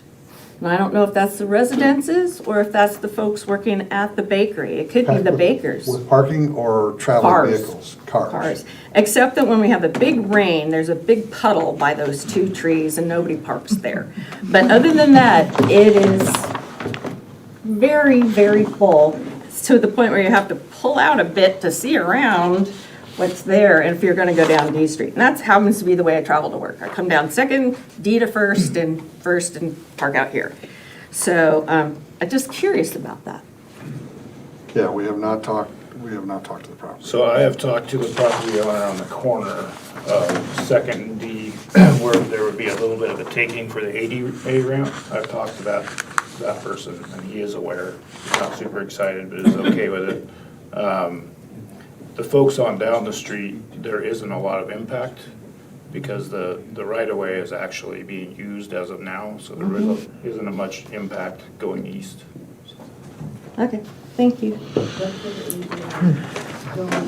Okay, so, members of the public, if you'd like to speak, you're gonna have an opportunity, but we're not just gonna continue to have an ongoing conversation. So raise your hand, share your thoughts, and then we'll move on to another person who'd like to speak. And state your name, please. My name is Brandon. I live directly in front of the bakery. 2 questions when looking at the revised map. Maybe you've accounted for this, maybe you haven't, but there's a fire hydrant between my property and that library, and I see parking directly in front of that. Was that accounted for? We're gonna deal with the fire hydrant with the final design, yes. Okay, We so haven't accounted for it yet. Will we have 6 spots there in the final design, you think, or will you have to remove some? We would have to remove one or move the fire hydrant. We'll likely move the fire Okay. hydrant. And then the second part of my question, I noticed that all the other places that have driveways don't have to deal with angled parking on their pull out. Yet with my property, I would have to have angled parking right next to where I pull out. Does that meet code? Because it seems like that would be pretty challenging to pull out if there's, big truck parked right there. Same reason you can't have a 6-foot fence at the edge of your property. We can put an auto turn on that to make sure you can make that movement. Okay. If you look at the auto turn on D Street with the trucks, we kind of make the assumption that when you're coming out of your driveway, you may use both lanes. And I think I mentioned this to the council last time. The travel lanes meet fire code. It's only 20 feet wide, but this stretch in front of your house is literally going to be almost a one-way. And the reason I say that is if I'm driving and I've got angled parking on my side in a 10-foot lane, I'm not driving a foot away from that angled parking. I need some shy distance. Everybody needs some shy distance. So they're gonna move away, and I see what's happening here, and fortunately we have a 4-way stop. I see if someone is southbound, the vehicle that's stopped at 2nd Street going northbound is gonna have to wait for that car to pass. And so I see you coming out and maybe using both lanes to get out, which means you have to take a little more care. But part of that is because we only have 20 foot, which meets fire code, because we can't get any more with the angled parking. So we can put an auto turn on there, but I'm reasonably confident you'll be able to turn in and out of your driveway.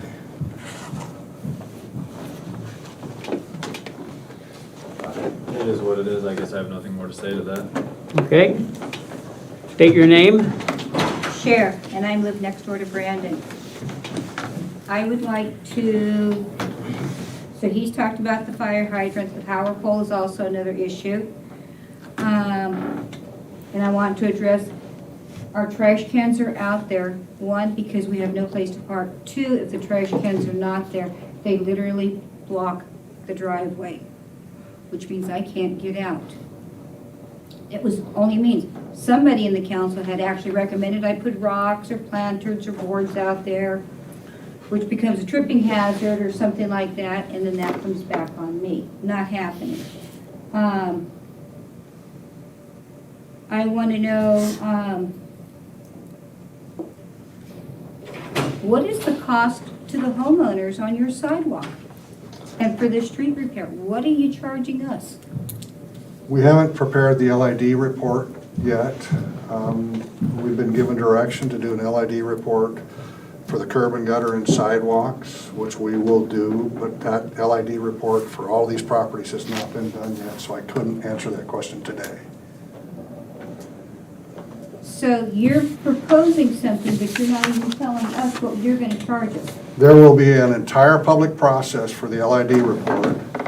What does And that mean, LID? local improvement district, I'm sorry, local improvement district. Okay. And so by state statute, there's a process that we have to follow for a local improvement district. And we do this in a couple of our other cities where we're city engineers, where the city is paying for all the cost of the street excavation, of the curb, of the crushed rock, of the paving, of the storm drain, but they're assessing the property owners for their frontage for curb and gutter and sidewalk. Every property owner can remonstrate against that. The council can then make a decision whether they're going to complete the local improvement district or not. It's up to the council. So we have to prepare a report first, present that to council. You all will get notification. Every property owner will get notification. There'll be a public hearing on it. And you can say, no, I don't want to pay that, or no, I'd love to have sidewalks in front of my property. Have you already notified some neighbors within, say, on Second Street? Have you notified anybody of a cost? I haven't. Has anybody been notified? Has the city sent out any representatives or hired any? Normally how this works, the cost is not established until we go out for bids, we have a low qualified bidder, and then we can finalize the LID report based upon the bids that we receive. So that's how that works. That won't happen until late spring at the earliest. And when are you going to mark where our property lines are? Or is it advised that we have our property markers identified? Because your numbers, when you're talking, I'm sorry to point this out, but you change numbers with every conversation. You change the number of cars, you change the number of the streets. From what you first proposed, the streets would be 11 feet each piece, each side. There would be a 7-foot parking, and then the sidewalk wide, an 11-foot sidewalk. You have not answered my question on how much of our property are you planning on going in? Because I took all your measurements off the first one, and I walked it out, and I went from property to property and saw how you placed it out. So that tells me just past where my fence is what you would be taking. So I want to know, it changes, numbers change. You at one point had said it was going to be a 13-foot on the option 1 on northbound on 2nd Street, and you said 13 on the south, and on here you have 13 and 11. Option So 1 has these- never changed. Huh? I don't know, I must have misspoke, but option 1 has never changed. Okay, On the numbers 2nd Street, the on- numbers have changed. From our original paperwork, the numbers have changed. Okay, So- they haven't changed for months, but I don't know what you have, and so I have a option, picture of everything that we have. okay, I'm just saying, option 1 hasn't changed for months. And So we are why not taking any of your property. Now, your fence is in the right of way, but you don't own that strip of land. You can't get inverse condemnation from a public body. So if your fence is in the right of way, the city still owns that right of way. We'll pick up your fence and we're gonna move it back to the property line, to the right of way line. So what you're saying is, no matter where my property pin is, you're claiming to have a right to my property however much you choose. No, I'm not saying that at all. Then where does it say what you get to claim as right-of-way? We can show you on individual property by property. Our surveyor has identified the property pins out there that we could find. We don't find, they're not property pins for every property, but he's found enough that we know the alignment of the right-of-way on both sides of Second Street. So we know that alignment. We know where your fence is. And I'd be happy to work with your surveyor to show him what data we have so that your surveyor can verify that we're correct. Are you the gentleman I talked to about how the sidewalk comes down from Main Street to C Street? You said that one was perfect. That was that. I don't know what you're talking And then when it came Sorry, I just don't know what you're talking about. to, never mind. So, Cher, I'm going to ask that you give very specific questions that can be answered.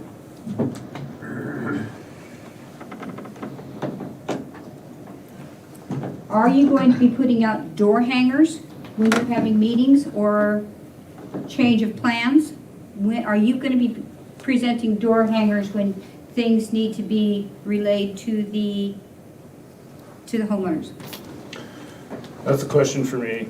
And if there's any pertinent information that is for each individual address, we will personally contact you. If it's a full application for the project where we're going to be putting out information, it won't be individual. So if it's individual to your property, we will contact you individually. So, as I said earlier, we have to get a permit of entry from you to pick your fence up and put it on your property. So we'll ask you to sign something that allows us to come on your property, adjust your driveway, do the permit of entry, all of that. So we're gonna meet individually with property owners to show them exactly what the design is calling for. And you have it up there, exactly what, Well, remember, we don't have final drawings yet. We've got, let's just say there's 75% drawings. We have to go through and finalize those drawings, so there could be changes. There won't be changes in the curb alignment, but there'll be other changes on these drawings, yes. and have you, so you said you were out there today at 5 o'clock looking at the traffic. At 5 o'clock tonight, looking at the traffic, there is next to none. There's next to Okay. none. That has absolutely, that's a bogus time to be out there. 7 a.m. is kind of a bogus time to be out there. From, let's say, 8 to 3 o'clock. That's when you need to be standing out there. That's when you need to be watching. I was not out there at 5 o'clock to look at traffic. I just witnessed the traffic. I was out there at 5 o'clock to look at 4 other things that are part of the design. The way you stated it, you were commenting on the traffic and how they park. And another question, and this goes to the councilman. D Street, down Second Street, on down to D Street. It's not a cluster mess there. Those are homeowners that are parking on both sides. Those are people that live in those homes that are parking on both sides. And on the southbound side, you're eliminating all parking. Where are those people going? Are you asking me? Well, you brought up that there's, a lot of cars. D Street only has eastbound and westbound traffic, so I don't know why. I was just talking about the west side of Second Street. The west That's side south of, Yes, Southbound. Street there. south of D. Right, so curb to curb improvement is 32 feet. In order to meet city standards, we can only have parking on one side of the street, which we put on the east side of the street.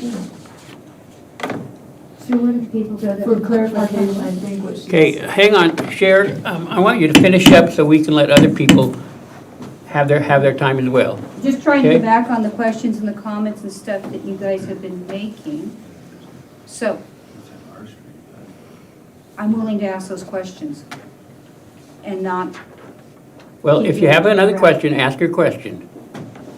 I'm gonna sit down, I'm gonna Okay. get back up. We had another person who had, go ahead. Hi, my name is Elliot. I'm a lawyer for the bakery.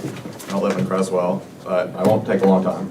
I am for the bakery, but these spots are not for the bakery, they're for the neighborhood. The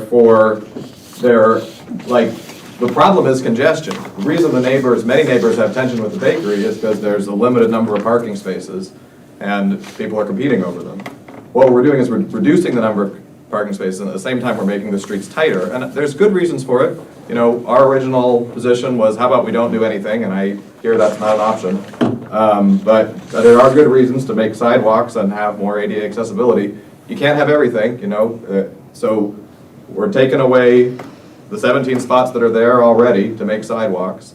There is now a way to have 17 spots again for the bakery, and that will prevent, you know, bakery customers from sloshing over more into the neighbor spots, which is good for the neighbors and good, you know, for anybody who walks or rides a bike or wheels, you know, along this area if there's not totally jammed up parking around this area. Another thing is, you know, I understand 7 spaces doesn't feel like a lot. It does feel like a lot to the bakery, particularly close to the bakery, particularly for employees to park at, especially, you know, early in the morning when there's, you know, issues about who's camping on First Street. You know, the public lots are not as appealing first thing in the morning. So these extra spots are very meaningful to the bakery. And to be honest, you know, coming into this, we didn't know if there was going to be a compromise that would work for the bakery. This is a compromise that works for the bakery. I know it doesn't work it doesn't work in every way because it does involve delay.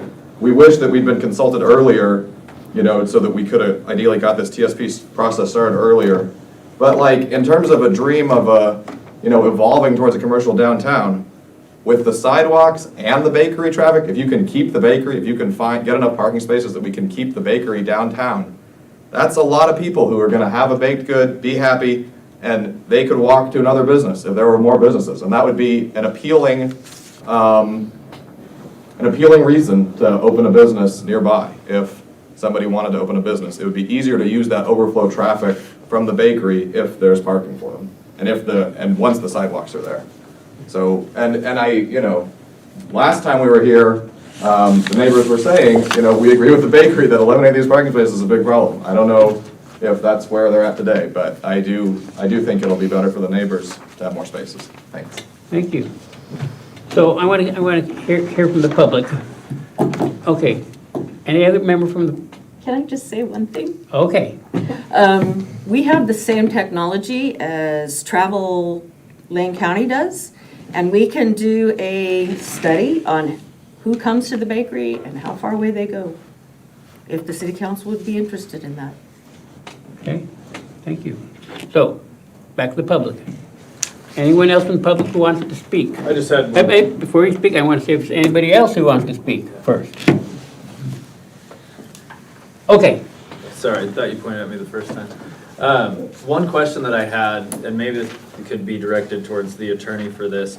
I contacted Lane County and I found out that my home is residential / commercial. I believe it was 206, I think was the zoning. And I'm curious if with Lane County records that states that, I then talked to Curtis at the city and he said, no, that's not true. Those are just the codes that are for all of Lane County. We have to give them something.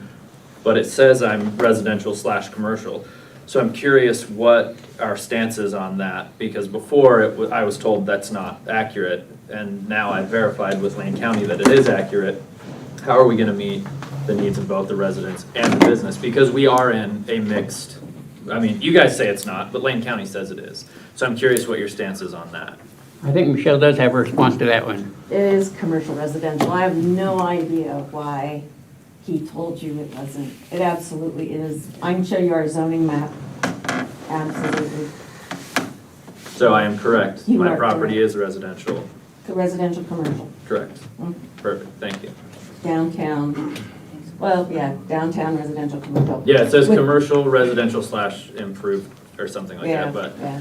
but yeah, he told me no, that's inaccurate. Although he did clarify that I could get permits if I wanted to do additions. I don't have to meet commercial standards, which was Yeah, there is good a to hear. process. So, Yeah. There's cool, a thank you for process, answering yeah. that. Okay, so we're going to bring it back to the council now. Stacy, Sorry, and then I Clark. thought I saw one more hand go up at the last minute. I'll scratch my head. Oh, sorry. Thank you. Stacy? Nice looking out there. So you mentioned that there's going to be a cost to the homeowners. I'm assuming There that's, may be a cost to the homeowners, up to the council whether they want to form a local improvement district and assess the property owner. That's a council decision, not a public works decision. okay. So that happens after we choose whether or not to go through with the project? That's going to be part of the funding options. So if you remember back, I think you may have even been on the board, when we started talking about how we were gonna fund streets, we talked about a TUF. Well, an LID was brought up, right?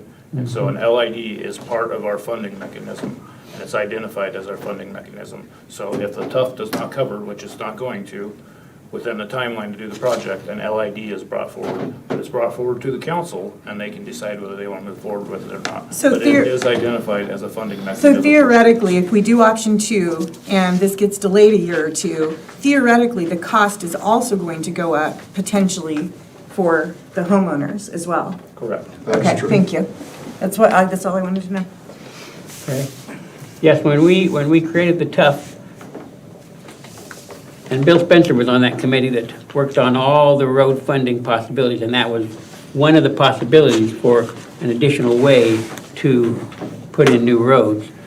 But that is a process that the council, once the final numbers are determined, once the project is determined, then that comes back to the council to actually create that, and that will happen some point in the future. Okay, Norma. The baker has to realize that if they push to have the 2, that it potentially could cost them more money as well for the LID? LID. Them and the homeowners. Yeah, because they're actually affected on 2 sides, on 2nd Street and D Street. So I don't know how that affects their cost if we end up doing the LID. It's So I want something for them to consider. I want to hear from other counselors, and then I want us to talk about process, because that's something Manager Amberg and I and Alonzo talked about. So thoughts or input from council members? A couple. Has any compensation been discussed with any property owner? Are we taking a certain amount of property that would allow them to be paid or compensated for the property that's been taken for this project? Oh, that's a great question. Let's put the bakery aside. Yeah. Okay, we have property cuts on the intersections for easements for sidewalks. They're basically sidewalk easements. They still own the property, but the public is granted an easement to be able to walk on their property, okay? And if they have a fence, it's basically a triangle is what it is, because right now the property owners do a 90-degree bend, and we're just gonna cut a triangle, maybe 20 feet by 20 feet. And that happens in multiple locations. I think the city manager's property is one of those, as a matter of fact. I'm not positive of that because I don't have the plans in front of me right now, but those would be easements, and technically, you could compensate them for those easements. We've talked to the bakery about granting an easement on 2nd Street, which we haven't talked about compensation with them. But one of the reasons for granting an easement instead of us getting right-of-way there is so that they could control those parking spaces. If we ask them for right-of-way, we absolutely have to compensate them for that, in my opinion. The bakery has offered the D Street area as an easement. They've offered that up in exchange for these 14 spaces we've been talking about tonight. I don't know the bakery's position on the easement in front of their building, where we're having the angled parking on the west side of the bakery. I don't know their position. That kind of leads me to my next follow-up is, you can answer for them or however you want to run the meeting, but as the bakery, we are making accommodations for the bakery, which I want to be accommodating to businesses, especially strategic ones in Creswell that benefit Creswell.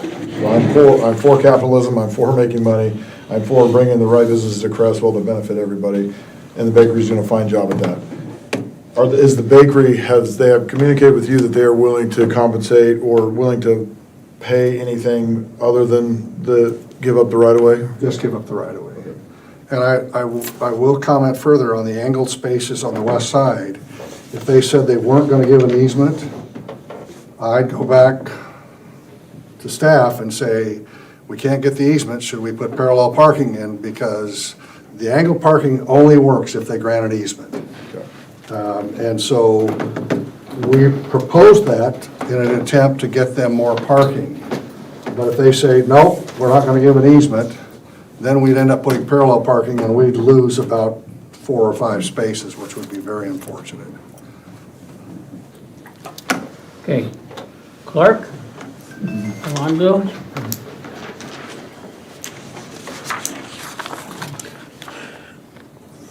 No, as I look at, as I compare option 1 to option 2, just my opinion, I thought option 1 was a pretty good compromise. And, you know, of course, like I said earlier, obviously option 2 is far more beneficial to the bakery. I'm just not sure that it benefits the entire community. That street is for the entire city of Creswell, not just 2nd and D Street and the bakery. And it sounds like, what is that, $200,000 plus? What does that come out to, about almost $30,000 a parking spot for 7 extra spots? Let's go look at that. And plus the delay of this project. So, it's just still trying to process this. There's pros and cons to both. And it seems like the cons are outweighing option number 2, in my opinion. So. Quick comment. Let me see if Clark has a comment. I keep coming back to the ODOT thing. Like, it sounds like if we put this, if we go to amend the TSP, that we might not get approval for it, and then the whole project is gone. Is that? Can I answer? Yeah. What we find is that ODOT wants to put its fingerprints on it. So it will not be what we necessarily put forward. It may be altered by them as well. And would we not then have say in that, or would they just say, you're gonna do this or that, or how would they put their stamp on it? Yeah, their philosophy is, and, when they give you the money to do the TSP, it's a grant, but you have to use their consultant. So, we're back at that square with the crosswalk, and I received information today that said it's not going through as a slam dunk. We thought something simple like that would be. Something that used to exist even. I might add, ODOT's overwhelming concern is always safety. And that's why they're giving you trouble on the crosswalk. They think it's not safe. I don't know anything about the crosswalk, but their overwhelming concern is about the public safety. And I get killed on that every day. Because they're judgments, they're value judgments we're all making.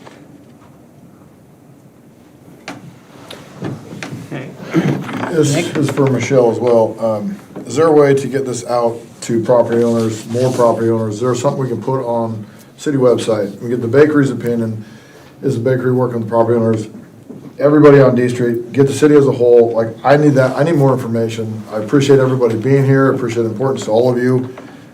But I want, before we make a decision, I'd like to have a little bit more input from the rest of the city, because the rest of the city might really enjoy the bakery and they don't have a dog in the fight when it comes to parking down there, or, they're not the property owners that are gonna have to deal with this as well. I'd like to just hear from the whole and hear more of a majority vote so that I can make an educated decision and hear from everybody. Michelle, did you have a, yes? No, I'm not. So we're gonna talk for a minute about council process. Yes. If you take a month to make this decision, you basically stopped us for a month, right? We can't do anything. That needs to be embedded in your decision, because we've stopped now until this decision is being made. There's still a lot of work that needs to be done, and if we're gonna make the 25 construction season, we need to put this out on the streets in the early spring of 25. So I just want you to know that if you decide, well, let's wait till the first of the year, you may have lost 25 already. I can't pick that time up. I appreciate that, but I'm getting more and more emails every day to this situation, and I'm hearing from different people I've never heard from before, so I'll make sure everybody's heard, and I respect that, and I understand the timetables, but I feel like new people are coming to the party right now that are just now learning about this. I want to make sure they're heard, especially the ones on D Street and Second Street. So, council role in this. We talked about this today, and I think Alonzo, we've talked about it some. And if I mess up, please clarify that. We've already adopted a TSP, so if the council takes no action, but just says we want to continue moving forward, we would move forward with option 1 because that's in our TSP. So that would be the council saying, we want to move this forward, we want to try to get it done in 2025, we're going with option 1. The council could say, no, we want to have a formal vote on undoing the TSP and moving forward in a different direction. And that would take an action of the council, could happen in 2 weeks at the November council meeting. So those are kind of the two directions, is that correct, Manager Amberg? No action by the council, or a nod saying we want to keep moving forward with the TSP, option 1, or no, we need to bring this to a formal vote. And we could do that in 2 weeks. Or the council could say we want to bring it to a formal vote and we can't do it in 2 weeks. And we want to wait till December meeting. Stacy? What about option number 3, move it to our next work session to discuss again? Well, we can do that too. Yeah, I just want to make sure people knew that. Yep. We can do that too. So council, we're just going to go around, each council member, we don't make decisions in this meeting, but we can decide to move it forward to 2 weeks for a vote. We can say, no, let's wait for another council work session, or we can say we're comfortable moving forward with option 1 and TSP. So, which direction do you want to go? All the options. Alonzo?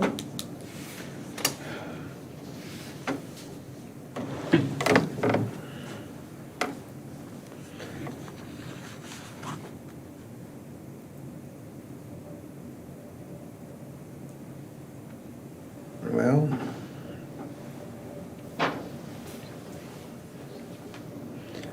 I would probably be more inclined to just move forward with the TSP that we have right now. I think we have a great plan. It doesn't solve everybody's problems. I don't think option 2 does either.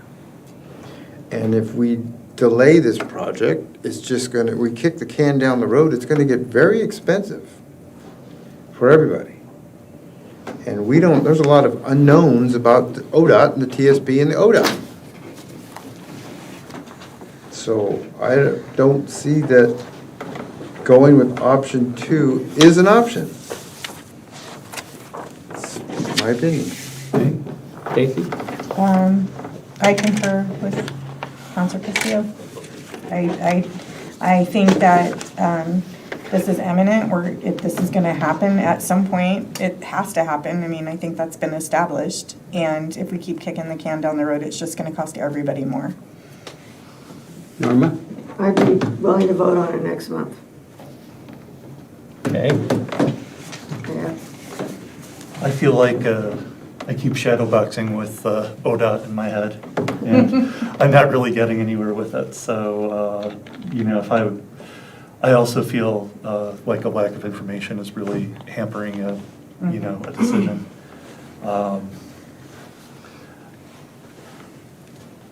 If I thought that ODOT might sign off on option 2, without significant change, I would potentially be open to that, but I'm getting the sense that they wouldn't, and then we'd just be holding out, paying more for option one down the road. So I would put in my vote with option one.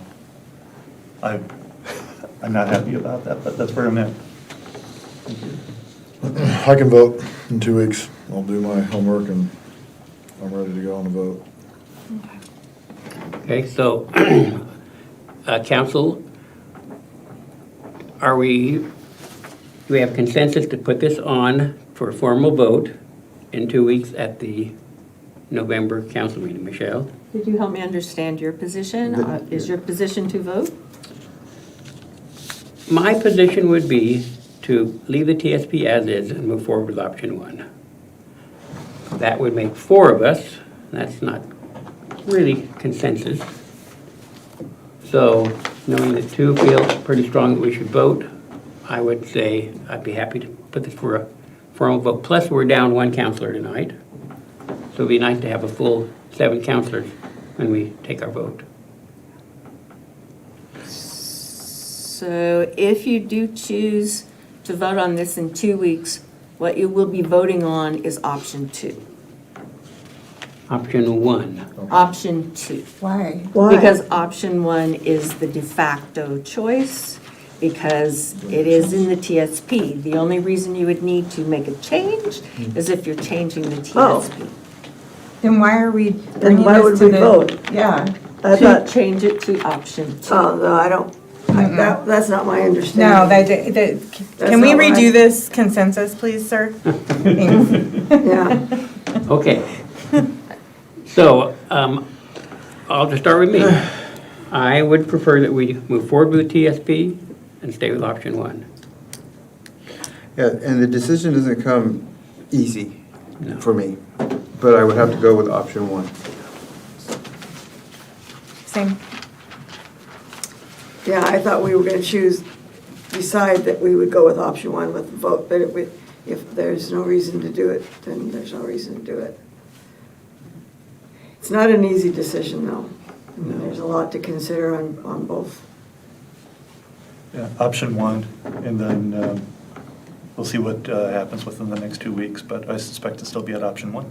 Well, we won't have a vote if we have consensus tonight that we're going to. Oh, we won't? That's what No. she was explaining. There's no reason to have a vote because we're not changing anything. Okay. Option And- 1. Okay. Thank you.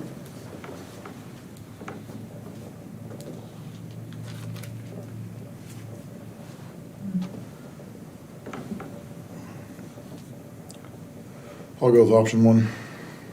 Okay, so we have consensus from the council that we're going to continue moving forward with the transportation safety plan and with option 1. Thank you. Okay. All right, we're going to take a brief recess and then we're going to come back for item number C.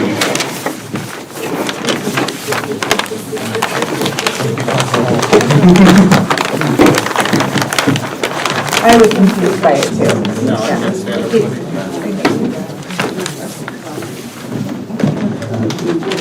All right, bathroom break if you need it. I already did. We just learned more about 2 weeks ago. You're making a decision on that. Ask a quick question. Just about I'm here to hire anybody to go and. That's all I appreciate. I didn't get to spit it all out, this parking over here. There's a lot of parking. And I've gone to businesses, people who come to this committee event, they're not coming to town to go to the meeting or the pool or the. I like to think they're coming to see me, but. Say it out loud. That doesn't look like a very safe. I don't like to drive. What I envision is a lot of rear end accidents. Yeah, no, I don't like that at all. It's like you have a 2-foot car. I know. Yeah. Right, so we're not putting wheels down in here to reduce. You know, I was talking to a friend about this. Many years ago, with the MSC, with the to do with the had the same kind of situation. The city paid to do that. It was cheaper. It was cheaper. I know, that's what I said. We can't just continue accommodating it every time they get bigger. That's why I made that, and I love the bakery. I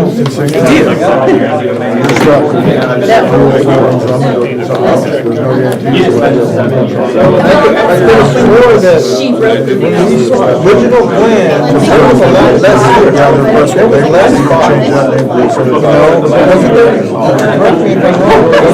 Less spots, there was only like 4. I feel like that's correct. But I wasn't here for that meeting. I didn't have the big screen or the big map. So I don't remember specifically. I know, I agree. I'm 100% with you on this. I have been from the day I heard about it in the bar. Because I sat next to one of the guys in here that had met him that night, just like a year and a half ago. And he's like, you've been doing it. That's how I learned about it. Maybe it was a little more than 2 years ago. Yeah. It's been a while. That's like, and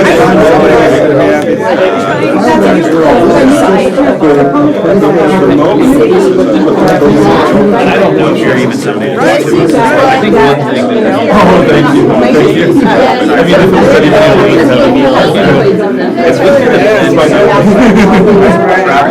why couldn't we amend our city code to make these narrow sidewalks so we can actually fit?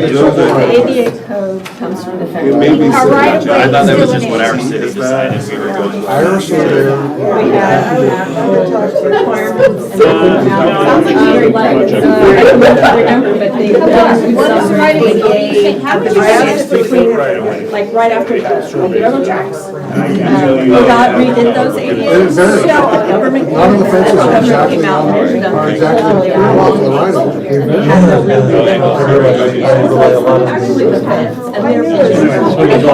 I wasn't sure if that was just our city code, because originally we were talking 11-foot sidewalks. $20,000 for sidewalk.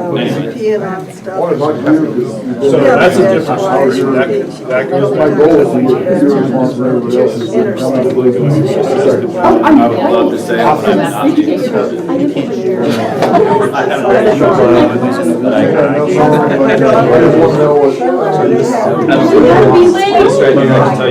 Oh, yeah. I know. Become foremost.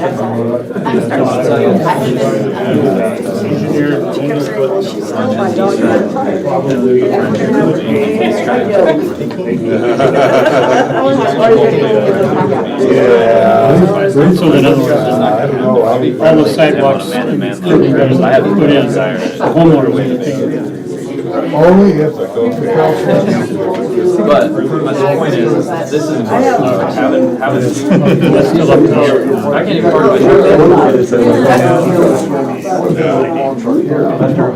When that's show a white square up. Well, then My driveway's got the white square. Guys doing it. But yeah, I mean. I literally jumped out of my husband's truck and. Okay, that's what I wanted to make sure. That's pretty cool. Pretty sure he's not here to keep us.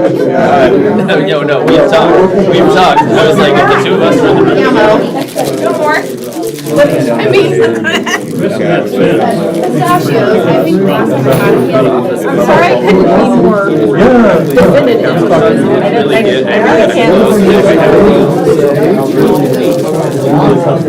I know, I think he cuts up. I think I made the.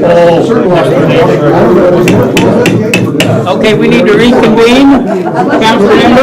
I live on the side that you can have. That's fine right now, but even that. People who are running for all I'm concerned, all their little plastic appreciate. Thank you. Can you?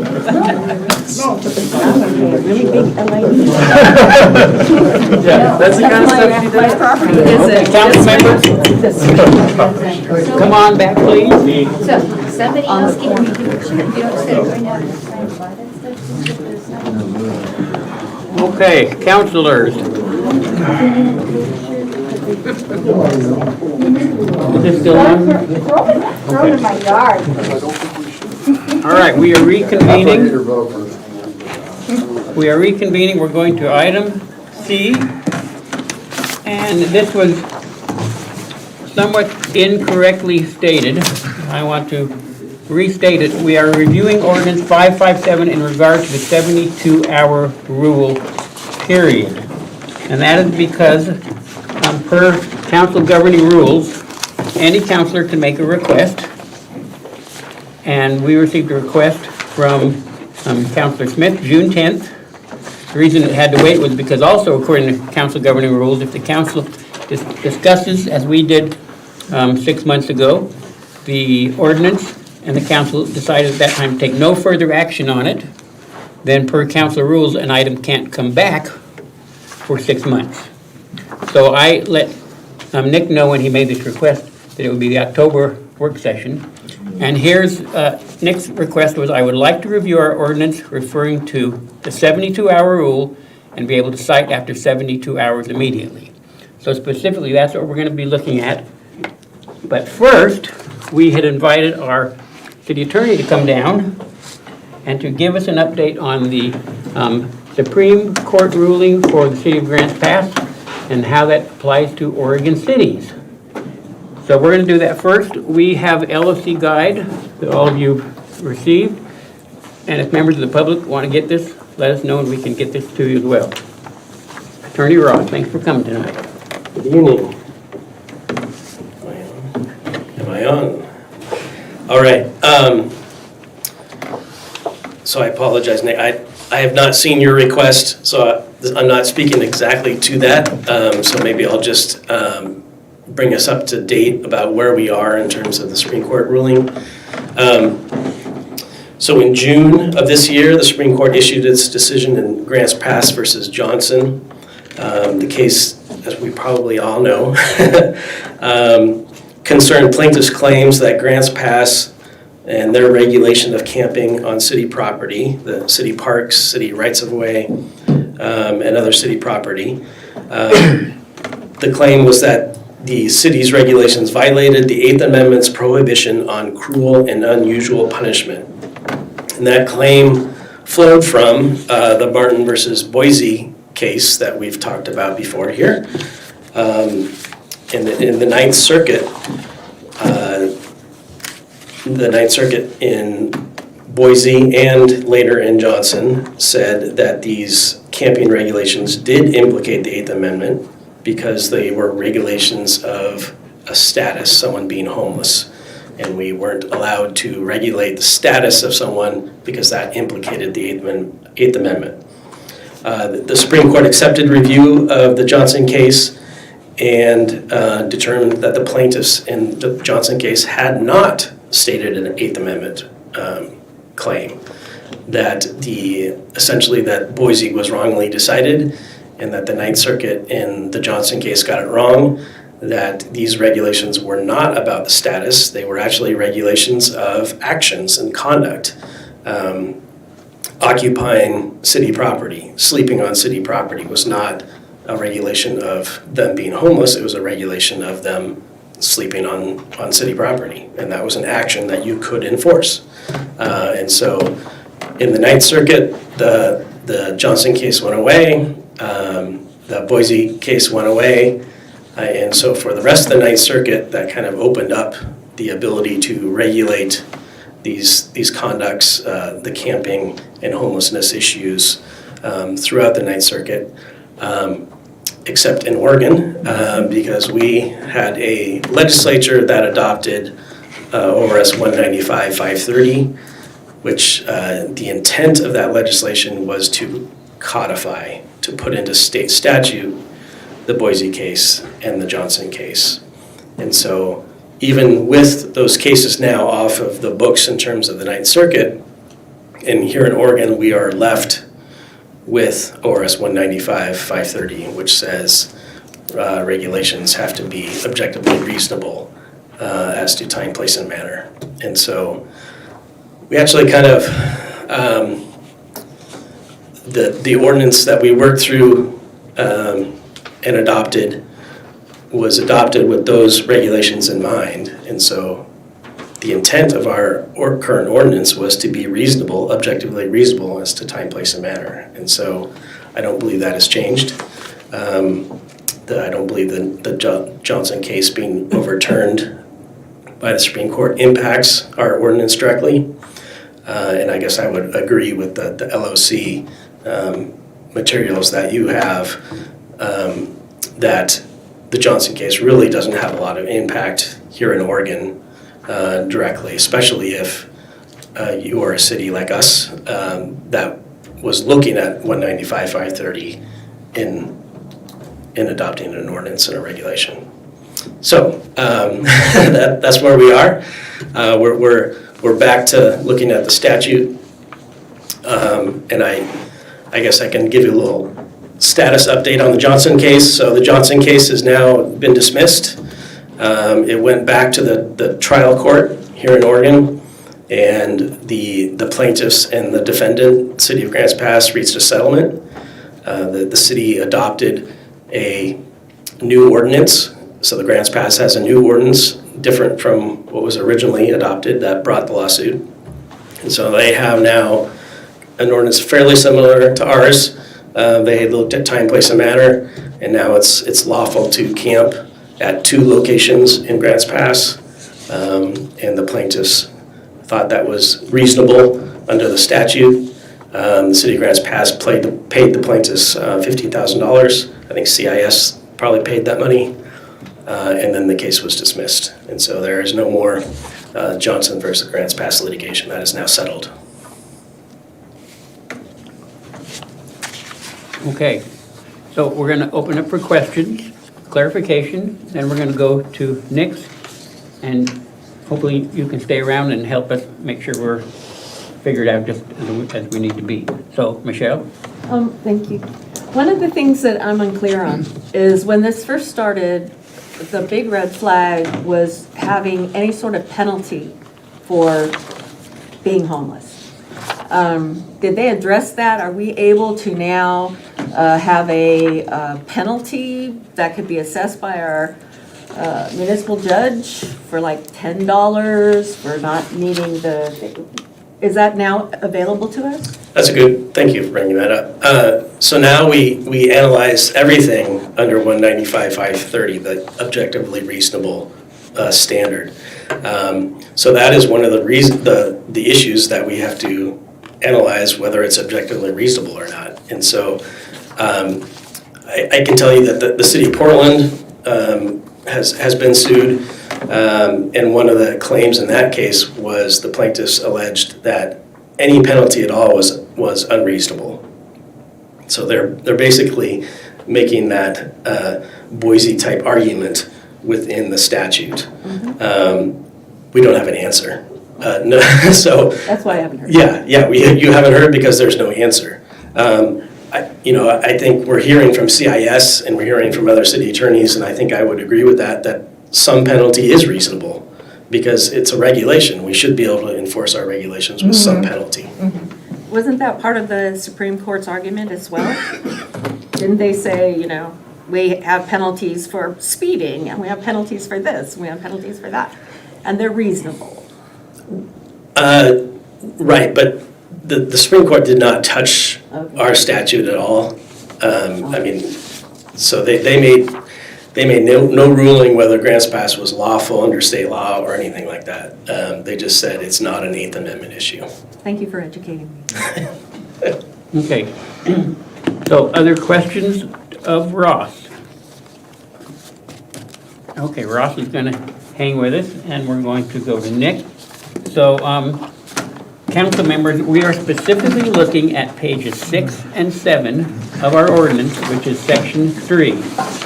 So, if any councilor wishes to have a discussion at a work session about the rest of the ordinance, please be encouraged to submit that request to Manager Amberg and I, and then we will work on getting it onto a work session agenda coming up. But tonight we're looking specifically at section 3. And Nick, I'm turning over to you. All right, do I need to stand up? Nope, Okay. unless you want to. Not really. So my focus is clearly on the 72-hour rule. I want our officers and deputies to be able to enforce the rules and have some accountability. I've spoken with Sergeant Speldred many times, trying to make sure that he's supported and that we're supporting Creswell and everyone else. And so I'd like to amend the 72-hour rule to 48 hours and ability for the officers to write a citation immediately at 72 hours, if not sooner. The language is a little bit convoluted because some of the language I tried to take from what we wrote up on page 6. Do you have something you want to pass out to us? Section Or wait? 3. Okay. I have one. Here, you know, Does I don't. Cleveland have one? You should have. I have one. There's a whole bunch right there. So, again, amend the 72-hour rule to 48 hours. We have a grace period, section 3, subsection B-E, where no citation or violation subsection of this section will be issued unless notice to move the vehicle has been attached to the vehicle, any law enforcement or code enforcement officer, no less than 24 hours. So, to skip around a little bit here, on the homework and the research here is our officers are babysitting, we're getting repetitive violations, no one's moving on their own time, they're not coming up 72 hours, okay, I need to move and take it upon themselves to move. They're requiring our deputies to go out and tell them what to do again. And we're also, the repeat violations, there's not a punishment, like Michelle brought up about, a $10 ticket. We have to have accountability. I have accountability because I have something to lose. That's not fair, that we don't have accountability for people who might not have less to lose. It's not acceptable. The punishments need to be had. We need to have accountability. We need to have resources for our deputies to enforce the laws that are on the books rather than trying to dance around and negotiate different laws. We need to enforce the laws that we have, we've already created. And a simple change to 48 hours with, and can keep the grace period. That way the Deputy Speldridge and his other deputies can enforce that at the 72nd hour. You have your grace period. If you don't move, and we can get them moved and get them on the way. We also would like to change section 3, subsection A3, and expand the language in recreational vehicle to wheeled wagons or mobile or temporary structures. I think we have an issue now that needs to be addressed, so we need to change that language, so therefore the officers will have the ability to enforce that law and not find a loophole in that, our ordinance of 557. One more change that I'd like to be made is to reclassify prohibited storage, which is a violation of $100, to unclassified misdemeanor, which can be set by the council, but for repeat offenders and continued offenders, we could set that at $250 and scale it up to $1,000. We, as a council, can decide that fee, so I'm just throwing ideas out there in a monetary dollar amount, but I think if we have some more severe punishments on the 3rd or 4th strikes, we have more teeth in the laws, and officers can do their job more effectively. Now, these are all suggestions, but I think we do need to take heed and make some changes, because we have some new wheeled wagons out there. We have some ever-evolving street opportunities. Property owners and businesses have brought it up alike, and I think there's a concern there. And so those are my suggestions to change the 72-hour rule. Okay, council members, questions for Nick? Oh, questions for him? First, yeah, just I just questions had or a- comments? I like the idea of changing it, but I would suggest that we implement maybe a $10 fine if they refuse to move after the 72 hours. Okay, Sergeant Speldridge raised his hand right away. So currently, if somebody receives a citation for prohibited storage, the presumptive fine is $100. Okay. What we're ending up with is we have, for example, one repeat offender who has had probably 15 citations in the last couple months, and he's basically just refused to do anything. He's just like, nope, I don't care. And that's really where the problem comes in, because now we if he says, I'm not gonna do it, there's nothing we can do. So it's gotten to the point where the municipal court judge is now issuing a warrant to have us go collect him and bring him to court, because he just won't go. So. We need to. Okay, Norma, you still have the floor, so anything else? I'm not sure. That's the only comment right now that I have. Okay.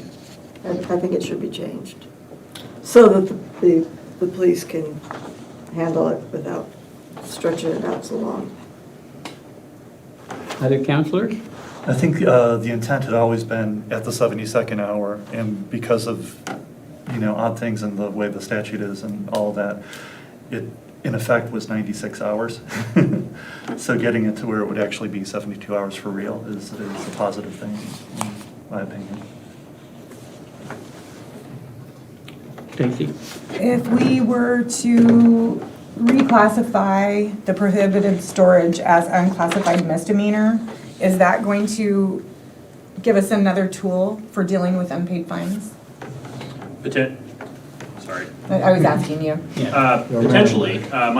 My understanding is if it's an unclassified misdemeanor, then the judge can order them into custody if they refuse to comply. That's my understanding. That's how the circuit court has handled unclassified misdemeanors. I don't know what that would look like in municipal court, but it would definitely give another tool for this to happen.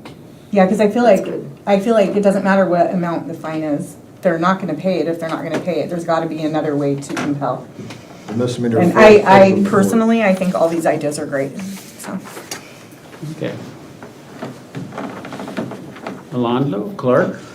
Question for Sergeant Speldrick. In the last city council meeting, September, you said, you expressed, it says, Sergeant Speldrick expressed his frustration over the lack of compliance with existing city ordinances among the long-term unhoused population. So these things here, I'm assuming you've read these probably, will these ease your frustration or the lack of compliance, and if so, how? Well, I mean, I can't make people comply with it. I don't think anybody can make people comply with it. So there's always going to be that frustration around people that just won't. Sure. And what this does is it alleviates a lot of the pressure on my deputies to go out and try to essentially herd cats, right, and get people to move on their own. Because what they're doing is there's some people that are taking care of business on their own, and then the majority of them require us to prompt them. And admittedly, this is not number one priority of our day, is to go and enforce this. That's not what we're in this business for. But what ends up happening is we work, 4 days, four tens. That's what our current schedule in Creswell. And if we have any type of overlap where, maybe Deputy 1 works Sunday through Wednesday, and he's not keeping track of where people are parked, and then Deputy 2 comes in and he's 3 days into his work week, and he's like, hey, wait a second, hasn't this person been here for a week? And maybe I'm out of the office, so people aren't able to reach anybody to really complain, about where these people are. That's where we start to run into people that end up in the same spot for weeks. And it's frustrating for everybody. I know that there's some business owners, some homeowners that have reached out to me as well that are saying, hey, this person's been here for a long time. And I think if we shorten that time period, one, it's gonna make them realize, hey, tomorrow I gotta move, because you can only be in one spot for 2 days. And two, it's gonna create a situation where we can actually get people to go and move faster, because they're waiting. They're waiting for us to go and tag. One more question. So do you think that attaching a fine to people that aren't moving would strengthen this even further? It's a misdemeanor. So there's a fine already attached to it. For not moving? Yes. And that's the $100 fine. So I thought that was for not Prohibited. storage. No, that's for the Yeah. Prohibited storage. No, I'm talking about for not moving after the 72 hours or 48 hours? So the prohibited storage statute is what is the 72-hour rule, essentially. I said statute, ordinance. The prohibited storage ordinance is what is the 72-hour rule, because that's saying you've had an RV or recreational vehicle in the same spot for 72 hours. That statute, I keep saying statute because I'm so used to talking about statutes. That ordinance talks about people staying in their trailers and how they have to have current registration on stuff. So that's where we end up with the $100 fine, is the prohibited storage. Okay, all right. That Now, makes sense. there is a separate, the camping ordinance that came into place, would have been last year when this discussion started. That was mostly for the pocket park, and that has its own prohibited camping ordinance. That's not even happening anymore because the people that were staying in the pocket park are now staying in structures or wagons or cars or RVs on the street. So we're dealing with two problems here, if that makes sense. Okay, thank you, So- sir. Clark? Yeah, just because I'm not sure, I thought I understood and then I heard something that maybe threw me off a bit. And this is a question for Sergeant Spaldrick, if that's okay. Should I technically ask through you? No, you're great. Okay. Thank you for asking. Thank you. So you can get some degree of compulsion, you think, that would be more effective if we reclassified the violation to unclassified misdemeanor? It sounded like the amount of money wouldn't really make a difference, but there was some other tool. Could you explain that tool one more time, just so I can be clear-headed about that? So right now, with them being violations, the judge is gonna, if he decides to order somebody into custody, it would be a contempt of court. Which he'd have to be able to articulate why that's a contempt of court. This person has been given X amount of chances to remedy this problem. If it's an unclassified misdemeanor, then the judge can order him or her into custody because it's a crime. It's no longer just a violation, it's a crime. That's something that the judge is gonna have to decide on his own. That's not something for us, but it would potentially open up for, more compliance, just knowing that somebody could go to jail over refusing to address the problem. That's how the circuit court has handled a lot of unclassified misdemeanors. I haven't seen it down here because we don't have unclassified misdemeanors in Creswell, except for, I think there's one for like a water violation. It can become an unclassified misdemeanor, but as far as I know, that's never happened. So that would be something we'd have to navigate.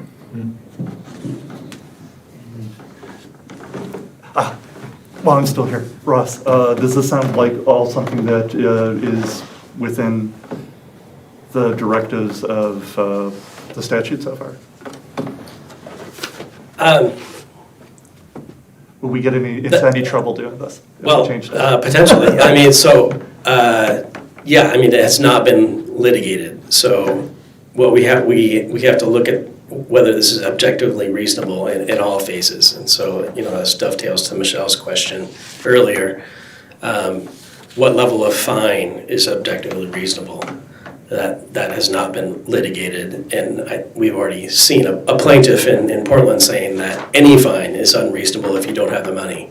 And I think they would similarly argue, if you're going to put me in jail, that is unreasonable. Because I don't have the resources to get out of jail, I can't pay a fine. It's unreasonable to put me in jail for a parking violation. So that is an open question. I don't know where the answer is. I guess I will also say there are just some mechanics here in terms of treating a local ordinance as a crime. And I understand, the sergeant has tools in circuit court that we don't have in municipal court. And they have processes in circuit court that we don't have in municipal court. So we have a municipal court judge twice a month or once a month? Once a month. Currently don't have any trials, criminal trials. But we are capable of having a trial. Okay. So if you have someone who is unable to afford an attorney, then the city is going to have to hire a defense attorney for them for that trial. And I'm not sure whether Lane County would offer us jail beds. So That was my question, is how much will we be charged for the jail? yeah, so the way, so City Cottage Grove has a local jail, City of Florence has a local jail, and so they have their own beds that they can use for these type of local crimes. If we want to house someone in Lane County Jail, we're gonna have to enter some negotiations with the county and essentially buy those beds and pay for them. And so they will be Creswell beds essentially, or, Springfield has beds, but they're very jealous of them because they like to use them, so I don't think they're on the market. So there are some procedural hiccups here, just some capacity issues that are, outside of the legal issues. Just how would this function?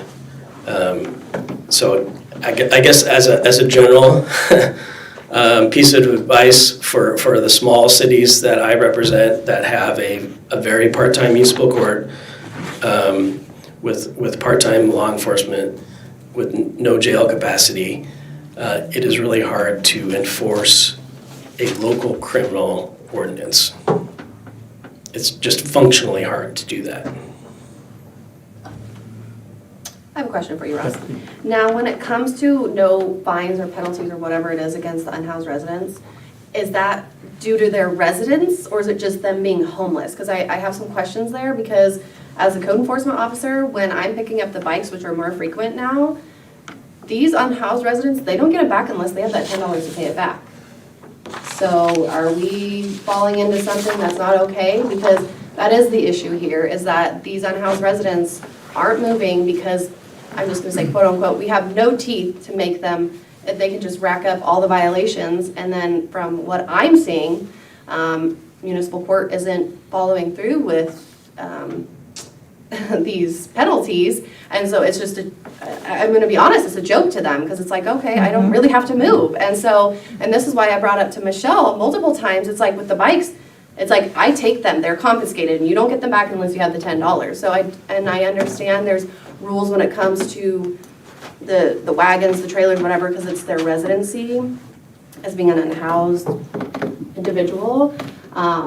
So I'm just saying, if we don't have the teeth, I just say that as reference, I'm not sure what the correct term would be, then there's really, Sergeant Speldress and the deputies are literally wasting their time. I mean, I'm just being honest, and I see it, and I have a little more teeth when it comes to the bikes of being in the right-of-way, because we have that in our code, and that is the fee, and they don't get it back. And you know what works amazing is because there's a fee there, you're not seeing them as much, because I think for anybody can say, it's kind of hard to just have $10 floating around. And so if that's the only way you get it back, then you're more likely not to have it in the right-of-way any longer, and you're gonna have it on the bike lot where it's supposed to be. So I'm just saying, like, if there's no actual consequence or penalty towards these individuals, they aren't gonna follow rules. And every other person in this town who is a housed resident, you have rules to follow. So I'm just kind of confused in where that gray area is, why they don't have to follow rules because they don't have property. So I'm just trying to figure out, is it because it's their residence and why there can't be a penalty there? Because I know there's gray area there because they live there, their possessions are in there, you can't just tow or whatever it is. I'm just trying to clarify that because I've been doing research and talking to a few individuals and can't seem to quite get the answer there and why. I've never said you can't have a penalty, so I don't know where that's coming from. I think you have a deputy There shouldn't be a penalty or a consequence or possibly changing something in our municipal code so that it could be a misdemeanor, so that could trigger an arrest warrant. So that's what I'm just trying to figure out.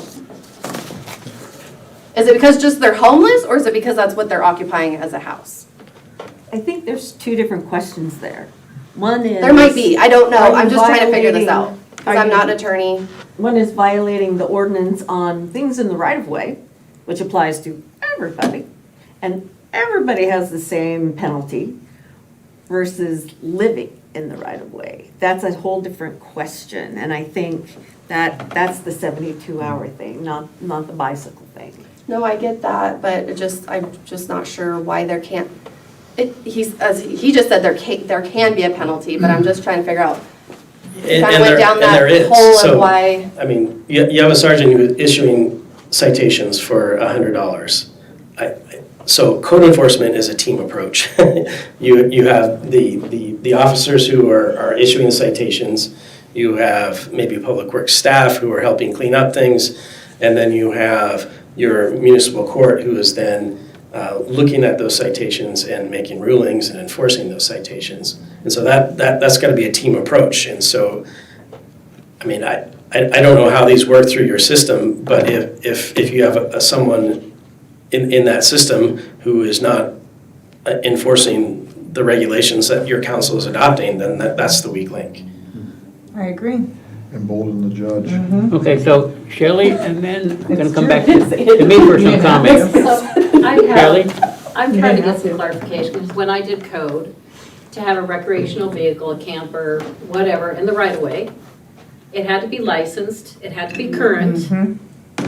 So I'm not quite sure, did we change something to make that allowed? Because if I want to put my camper down in the area, what's stopping me from taking it off and keeping it for 72 hours? So that's where I'm confused, because I know that was one of the things that took a lot of my time as code, is going to talk to everybody that their trailer's been there more than 72 hours or it's not licensed. We do that for cars, I believe. So how do we get to this point where, and I'm not unfeeling, but we have rules that we have to follow.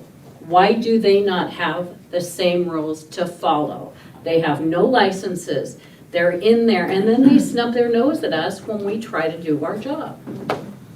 Okay, so Sergeant Speldridge and Michelle wanted to respond to this. I think I have the same answer as Michelle's gonna have, but I'll take a shot at it. Her and I both did a lot of research on the legality of our current mobile wagons and what they would require in terms of registration. They are homemade trailers that do not fall under DMV guidelines. They don't meet the specifications to be required to be licensed, which is why they're not licensed. They are by all, you go out and look at them, they're a trailer, they're a vehicle, but they don't fall under DMV guidelines. They're homemade, so they don't have to meet those regulations to have to go and buy registration and get tags. Okay. I'm gonna make my comment. Do you have something first that relates to I what? just want to ask a question. It's Okay. about all of this, but I'll wait. Okay, Michelle? I just had a quick question. So we have an RV, and that's a regular RV, and its tags are expired. Can we do anything about that with someone actually living in it? That, it seems like the living in part kicks in a whole nother sort of choice of things that have to happen in order to, like, even just to evict someone from a campground. Takes a whole lot of thinking and planning and things like that in order to stay present with the law. Can we enforce RV stuff even though somebody's living in it? Yes. Yeah, but I think you raise, there are some structural issues that go, yeah, so, potentially you could do a tow if someone is on the street for too long, so you follow the state. Lane County has the yellow or pink tow notice that they put on it, and if it's still not moved within the 24 hours, or I forget, maybe it's 72 on a tow. It's 24. 24 on a tow. But then there are structural issues when the tow company actually shows up. Number one, will they take an RV? Not very many tow companies are taking RVs these days. And then will they take an RV with someone in it? No, they're not gonna hook up a tow truck to an RV with someone in it. And so then you've got to bring in the law enforcement to have the person removed from and so it becomes a big deal to get, but there are ways to deal with that. If you again, team approach. So, but we have to impound it, and we have to hold on to their stuff for 30 days, and we have to do all of that, right? Well, if it's a tow, then that's the tow company's responsibility. We no longer have the responsibility to watch over their stuff for 30 days. If it's inside the tow, if it's inside the RV, that is part and parcel with the RV, and so that becomes the tow I like company's that. problem. Again, one of the reasons why they don't take them. So, yeah, I mean. I appreciate that. Again, thank you for educating me. Sergeant Speltridge, and then I have a few things I want to say. I want to I have a clarify question, real too. quick before we get into towing RVs. Because I've looked into this as well. It has to be either disabled or abandoned. It can't just be in violation of, of a city ordinance, at least for our policy. So with that said, the current situation, they're not disabled, they're not abandoned. So they don't fall under the criteria for me to either tow them myself or have a deputy tow them. And Ross is right, tow companies aren't really towing RVs unless it's an emergency right now, because they eat the tow bill on that, and they end up paying tens of thousands of dollars for the abatement on those if they have to get rid of them. And it's a very difficult sell to a tow company. Okay, so before you go, I want to have some, so I have some questions about the ordinance that I want to direct towards Ross and towards Nick. A comment on what you said on towing, that came up last week at the mayor's roundtable, and we had the mayor from Veneta, and in fact, it was the sole discussion item for the mayor's roundtable, which was, what are cities doing with abandoned vehicles? And the mayor from Veneta said, well, we only have had 2 recently, and we did get them towed, but they have to have a place to take them to, and they charge the city $600 apiece. And our concern is, that's gonna keep going up. So that was an interesting side note on the towing. So my question's on the ordinance, and Nick, kind of some of what you had here. As I read it through today, it was a little confusing to me, but I'm gonna refer to, first of all, section 3B, 2, which says can't be stored for more than 72 hours. Then D, when a vehicle or recreational vehicle is found in violation of subsection B, meaning 72 hours, a law enforcement officer or code enforcement officer shall provide notice and issue a citation for the violation. If the vehicle or recreational vehicle is not moved in compliance with this section 24 hours after the notice is posted, the city may treat the vehicle as abandoned and proceed to follow the procedures described so-and-so. So and I have 2 or 3 questions, and here's my first one. So as I read this, I see that at 72 hours, a citation is issued. At 72 hours, there's a citation. Section E, no citation for violation of subsection B shall be issued unless notice to move the vehicle has been attached to the vehicle by a law enforcement officer, code enforcement officer, not less than 24 hours before the citation is issued. So at 72 hours, citation. At 48 hours, notice to move. That's the 24 hours before.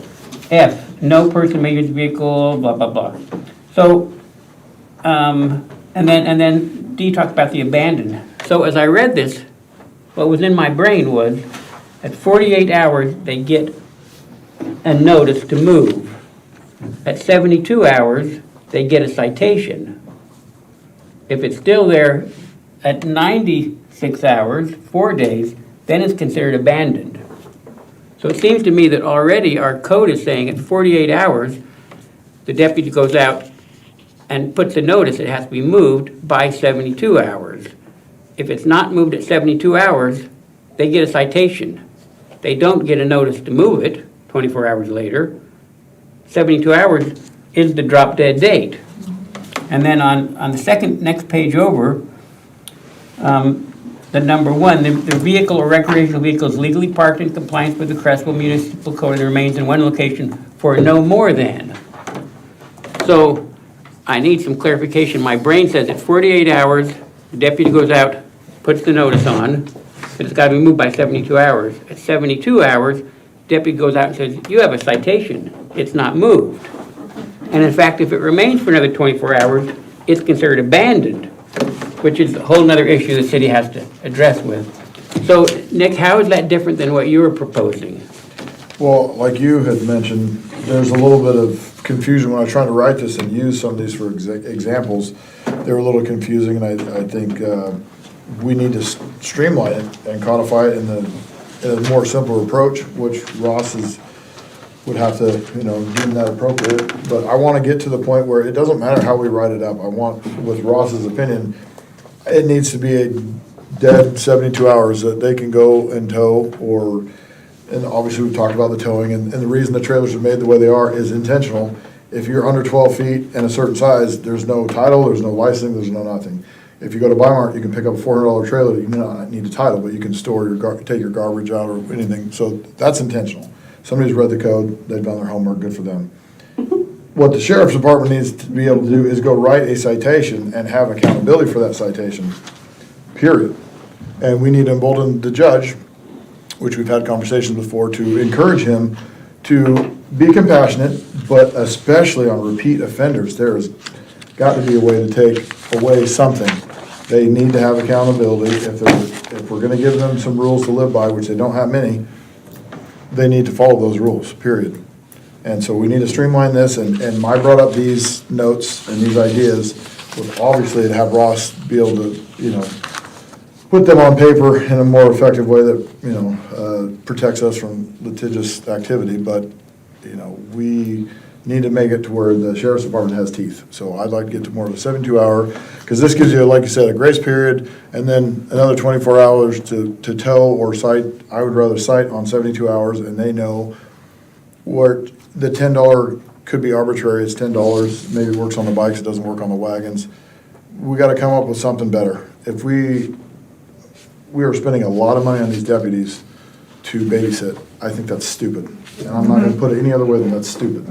It's not effective, it's not a good, it's a time suck, it's not a good way to spend taxpayer dollars. So I am trying to circumvent this confusion a little bit on here, but give them the tools to use those, as well as embolden the judge, which is another topic for another day. So I have two follow-ups. First of all, Ross, is there a way to take these three items on page 6 and make it simpler and more straightforward to where it says at 48 hours you notify them, put the pink slip up or whatever, at 72 hours they get a citation, and at 96 hours it's considered abandoned? Is there a way to simplify this? Because I think that's getting at what you're saying. Yes, it is. Yeah, I think Nick has a great solution for the possible ambiguity. And I think the way you are reading, the way you just laid it out, I think is probably the intent of it. But the problem is, there is no reason to give someone under the current, as it's read right, as it states right now, there's no reason to give this 48-hour notice because there's been no violation. What are you giving notice of? You're giving someone notice that they might violate something in 24 hours? That's not a thing. And so what Nick is proposing is to clean that up, and let's make it one cohesive 72-hour process to move these people along. We can treat them as abandoned. We can, work with the county and see if that's a possibility under their process to treat something as abandoned, and hopefully solve this problem. So my second question for Ross and for Sergeant Speldridge. If a person's in violation as a repeat offender, they're parking their vehicle in Creswell, they're violating it over and over and over and over, can the city determine that that vehicle is no longer allowed in city limits, period? And if it is, then can there be a misdemeanor or something for, we can cite people and say to them, you can't be on city property for X number of days because you violated our rules repeatedly. What about a vehicle that's in violation over and over on our city streets? Is there a way that the city can say that vehicle is essentially trespassing if it's in Creswell again? I love where your head's at right now. Yeah. I mean, I don't know if there's any legality to that at all. I'm asking the question. I don't know I don't know the legal answer to that. I know that if that were written into ordinance and that was something the city accepted, then that would be something that we would use. I don't know if that's something that can legally stand up. Yeah, I don't know either. Because I've never seen that before. I've seen people excluded, but I've never seen a vehicle. So I think the answer there is, yeah, I have not actually seen that exact line of thinking, but I think we get there by treating it as abandoned and you towing it. So, but again, you know, so again, this is part legal, part procedure, part structure of this whole code enforcement process. And so we really need a team approach to figure out how to solve this for, it really seems like we have a couple targets here that we need to solve. And there are methods used in other cities. So, you know, after 48 hours, you have to move so far. You can't be in the same place for the next 2 weeks.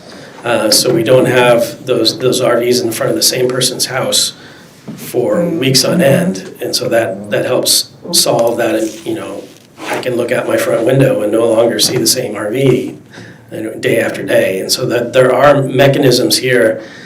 But again, we're dealing with some structures here in Creswell where we have law enforcement that's not here all the time. So it's harder for them to check up on every 48 hours to figure out if that person has moved. But we could probably come up with some mechanisms, you know, working in tandem with who we have to catalog the 5 RVs in town and where are they, and make sure that they are moving, make sure that they are not abandoned, and if once they are abandoned, let's treat them as abandoned and tow them. Except we can't tow them. Yeah, again, we'd have to. That was kind of where my. Okay, Cliff had a stand up? Then Stacy. Question, are the RVs and the wagons, they're both wheeled vehicles, are they treated the same? But I think the sergeant says no, because they are not licensed and don't have to be licensed and aren't registered and don't have to be My other registered. question is, if the wagons are different than the RV, can we confiscate them and charge $10 to get them back? Love that. Like a bicycle. Like a bicycle? Yeah. Aren't they on a bicycle frame? So, Don't get into that. this was a question to our attorney. So I think we probably treat them as public or a private property in the right of way. And so we would probably post it as an illegal camping site. And then I hope you guys have a policy under 195-505 for what to do with abandoned personal property. And so this would be abandoned personal property, so we would probably take it to your public works yard and then give notice and allow someone 30 days to come pick it up. I don't believe you can charge for that, but we follow our process, and we could clean it off the street. Why can't we charge for All that? right, Stacy? Why can't we charge for that? Because the statute says they can just come and pick it up. It doesn't say you can't charge for it, but it's been interpreted to say you can't charge for it. Art, okay. The inconvenience alone might be enough to set a precedent of they gotta go. So I had a couple questions. These are kind of like, what can we do? Can we create an ordinance requiring the wagons to be permitted if they're going to be parked in public right-of-way? Can we create our own permitting process, say the fee would be, you know, what an average person pays for the lowest garbage bill? You know, something that's reasonable, or, yeah. Something to add to that, we already have something for the food trucks to be occupied in the right of way. How is that not really different? So it would be a right-of-way permit, so we would issue a permit to occupy the right-of-way. It seems plausible. I was thinking of something along Okay, that line. Stacy got the floor, so Stacy. It's okay. I have, is there any reason that we can't ban public, or sleeping in the public right of way? Good question. as long as there's somewhere for them to sleep in the city. We have Pocket Park.